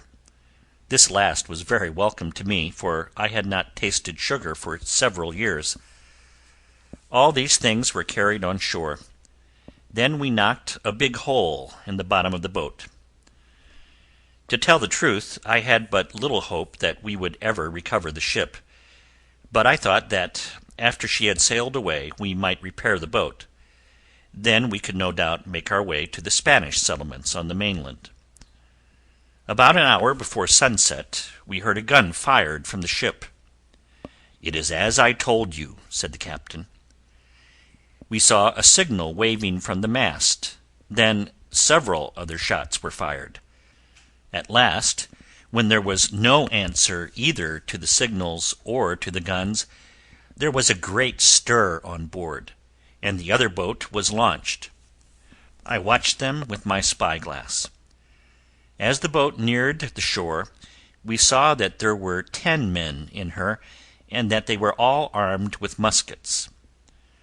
The sun shone in their faces, and we had a good sight of them as they came. The captain knew them all. He said that there were 3 very honest fellows among them who had gone into this business against their will. All the rest, however, were bad men who were ready to do any wicked deed. We now set free 2 of our prisoners, for they seemed to be trustworthy men, and glad that matters had turned in the captain's favor. "Can we trust them, Captain?" I asked. "I will stand good for them," said the captain. I gave them each a gun. We had now 7 armed men to meet the 10 who were coming to the shore. But we kept ourselves hidden and waited to see what they would do. As soon as they reached the shore, they ran to see the other boat. What was their surprise to find her stripped of everything, and a hole in her bottom. They shouted, but no one answered. They fired off their muskets, making the woods ring with their echoes, but still there was no answer. Then they launched their boat again, and all started to the ship. But on the way they changed their minds. It would never do, they thought, to leave their friends on the island without so much as hunting for them. They therefore rowed back to the shore. 3 men were left with the boats as guards, and the rest started out into the country to seek their lost companions. We should have been glad if they had come our way, so that we might have fired on them, but this they failed to do. Night was coming on, and they did not dare to go far from the shore. By and by they came back to the boat again. We feared that they had given up the search, and would now return to the ship. The sun was setting, and darkness would soon cover both land and sea. Chapter 47. I am called Governor. By my orders, Friday and the captain's mate hurried through the woods to the little river where I had landed so long ago with my rafts. When they reached the place, they shouted as loudly as they could. The men who were just getting into the boat heard them. They answered them and ran along the shore toward the little river. The 3 who had been left in the boat also rowed around toward the same place. Near the mouth of the river, however, they came to land again, and one of them ran along the bank of the stream to meet his fellows. At this moment I rushed forward with the captain, and seized the boat before the 2 fellows who were in it could save themselves. It was now almost dark, and we had nothing to do but wait till the seamen came back to the shore to look for their boat. Soon Friday and the captain's mate rejoined us, and I stood at the head of my little army, listening to the seamen as they made their way through the bushes. We could hear them calling to one another. We could hear them telling how lame and tired they were. We could hear them saying that they were in an enchanted island, where there were witches and other kinds of uncanny things. All this pleased us very much. By and by they came to the shore, and quite close to where we were standing. One of the men whom they had left in the boat was standing with us. He was one of the honest men whom the captain had pointed out, and he had joined us very gladly. By my orders he now cried out, "Tom Smith! Tom Smith!" for that was the name of the leader of the company. Tom Smith answered at once. "Is that you, Robinson?" for he knew the voice. "Yes," the other answered, "and for God's sake, Tom Smith, throw down your arms and yield, or you will all be dead men the next minute." "To whom must we yield?" cried Tom Smith. "Where are they?" "Here they are," was the answer. "Here's our captain at the head of a whole army of fighting men. The bo'sun is dead, and Bill Fry is dead, and all the rest of us are prisoners. If you don't yield, you are lost." "If they'll give us quarters, we'll yield," said Smith. Then the captain himself spoke up. "You, Smith," he said, "you know my voice. If you lay down your arms at once, you shall have your lives. all but Will Atkins. Upon this Will Atkins cried out, "For God's sake, captain, give me quarter. What have I done? I have been no worse than the rest." Now this was not true, for it was Will Atkins who had first laid hold of the captain, and it was he who had tied the captain's hands. "Nay, Will Atkins," said the captain, "you know what you have done, and I can promise you nothing. You must lay down your arms and trust to the governor's mercy." By the governor he meant me, Robinson Crusoe, for they called me governor. The upshot of the whole matter was that they all laid down their arms and begged for their lives. Then I sent 3 of my men to bind them with strong cords, which they did, much to my joy. After that I sent my great army of 50 men, which after all were only 5 besides the 3 who already had them in charge, to lead them to prison. I told the captain that it would be better to put some of our prisoners in one place and some in another, as then they would be less likely to try to escape. He and Friday therefore took Adkins with 2 others, who were the worst, to my cave in the woods. It was a dismal place, but very safe. There the rough fellows were left with their hands and feet tied fast, and the door blocked up with a huge stone. Late as it was, I sent the rest of them to my bower. As they also were bound, and as the place was fenced in and was very strong, they were quite safe there. They were all much frightened, for they believed that the island was inhabited by Englishmen, and that the governor had really a large army. They felt that the better they behaved, the safer they would be. The captain went to talk with them. "My men," he said, "you all know what a great crime you have committed. You are now in the power of the governor of this island. He will send you to England. There you will be tried, and you will be hanged in chains."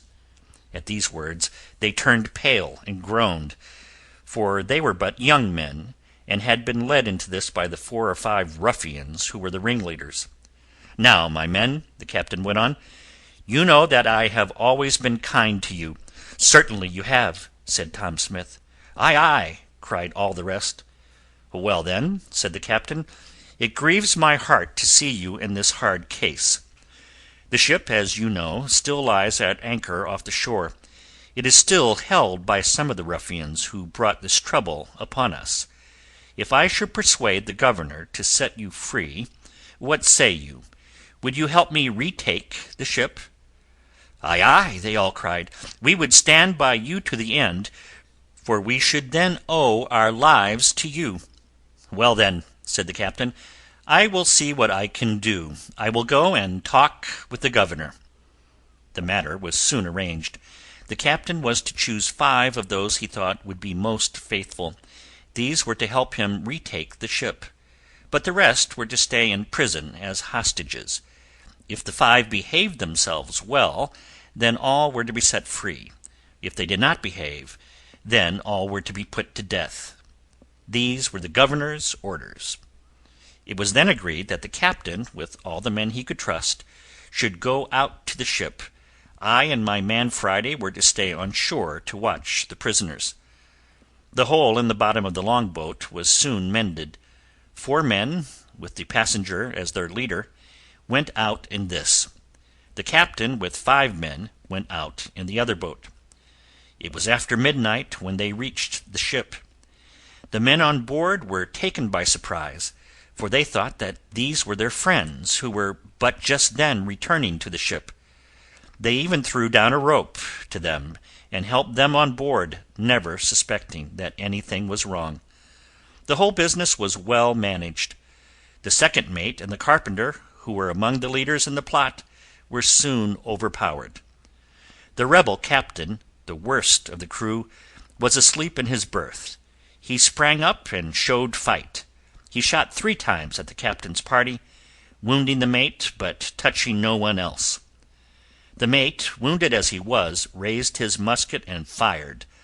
The rebel captain fell to the deck, with a bullet through his head.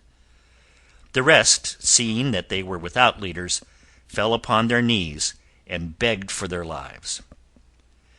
Thus the captain became again the master of his own ship.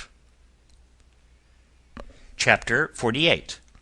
I have a new suit of clothes. The next morning I slept quite late in my hammock, for the night had been full of toil, and I had had but little rest. All at once I was awakened by the sound of a gun. Then I heard someone calling me, "Governor! Governor!" It was the captain's voice. I hurried out. He grasped my hand and pointed to the sea. There, a little way from our beach, was the ship. The weather being fair, the men had brought her around and anchored her near the mouth of the river. "My dear friend," said the captain, "there is your ship. She is all yours, for we owe our lives to you. We also are yours. Everything on board of her is yours." I was ready to sink down with my surprise, for here was a large ship, at last, ready to carry me wherever I wished to go. At first I could not answer him. We stood for some minutes with our arms around each other, and neither of us could speak. At last I broke out, crying like a child. Then we rejoiced together. When he had talked a while, the captain told me that he had brought me a present. "Bring up the box for the governor," he cried to his men. They came up the hill, carrying a wooden chest. When it was put down in my castle, the captain bade me open it and help myself to all that was inside it. I did so. I found first 2 pounds of good tobacco, then 12 pieces of beef, 6 pieces of pork, a bag of peas, a box of sugar, a box of flour, a bag full of lemons, and 2 bottles of lime juice. But under these was the greatest surprise.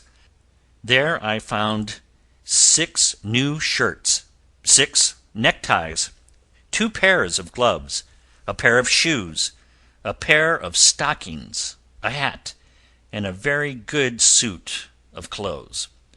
I could now dress like a man again. I went about it at once. It had been so long since I had worn such clothes that I was very awkward at putting them on. But at last I came out fully dressed. Friday did not know me. I hardly knew myself. The next day all was in readiness to sail away. The second mate, the carpenter, and other ruffians who had been foremost in the rebellion were to be left on the island. In fact, I had put the matter to them in such a way that they requested this as a favor. "It will be better to stay here than to be taken to England to be hanged," I said to them. I left with them a keg of powder, 3 muskets, and 3 swords. I told them also about my goats and how I managed them, how I milked them and made butter and cheese. I showed them my fields of barley and rice. I showed them also my castle, my cave in the woods, and my bower. "All these are yours," I said. "They are much more than we deserve," said the second mate, and I agreed with him. Chapter 49. The last. I bring my tale to a close. And so on the 19th of December, 1687, we set sail for England. I had been on the island 28 years, 2 months, and 19 days. I took on board with me the money that had been by me so long and had been so useless. I took also my big goatskin cap and my umbrella. Neither did I forget my good Poll parrot. As for my man Friday, nothing in the world could have parted him from me. He would have gone to the ends of the earth with me. The voyage was a long and hard one, but on the 11th day of June we at last reached London. Once more I was in England, the land of my birth. I was as perfect a stranger as if I had never been there. I went down to York. My father and mother had been dead a long time. The friends of my boyhood had forgotten me. I was alone in the world. Where should I go, and what should I do? By chance I learned that my plantation in Brazil was doing well. The man whom I had left in charge of it had made much money from the tobacco he had raised. He was an honest man, and when he heard that I was still alive, he wrote me a long, kind letter. In this he gave me a full account of the business. He also sent me a large amount of money, which I was very glad to get. I was now a rich man. I might have settled down to a life of ease and idleness, but such was not my wish. Soon I was wandering from one place to another, seeing more of the world. I had many surprising adventures, I assure you, but I need not tell you about them. You would think any account of them very dry reading compared with the story I have already related. And so, looking back with regretful memories to the years which I spent on my dear desert island, I bid you a kind good-bye.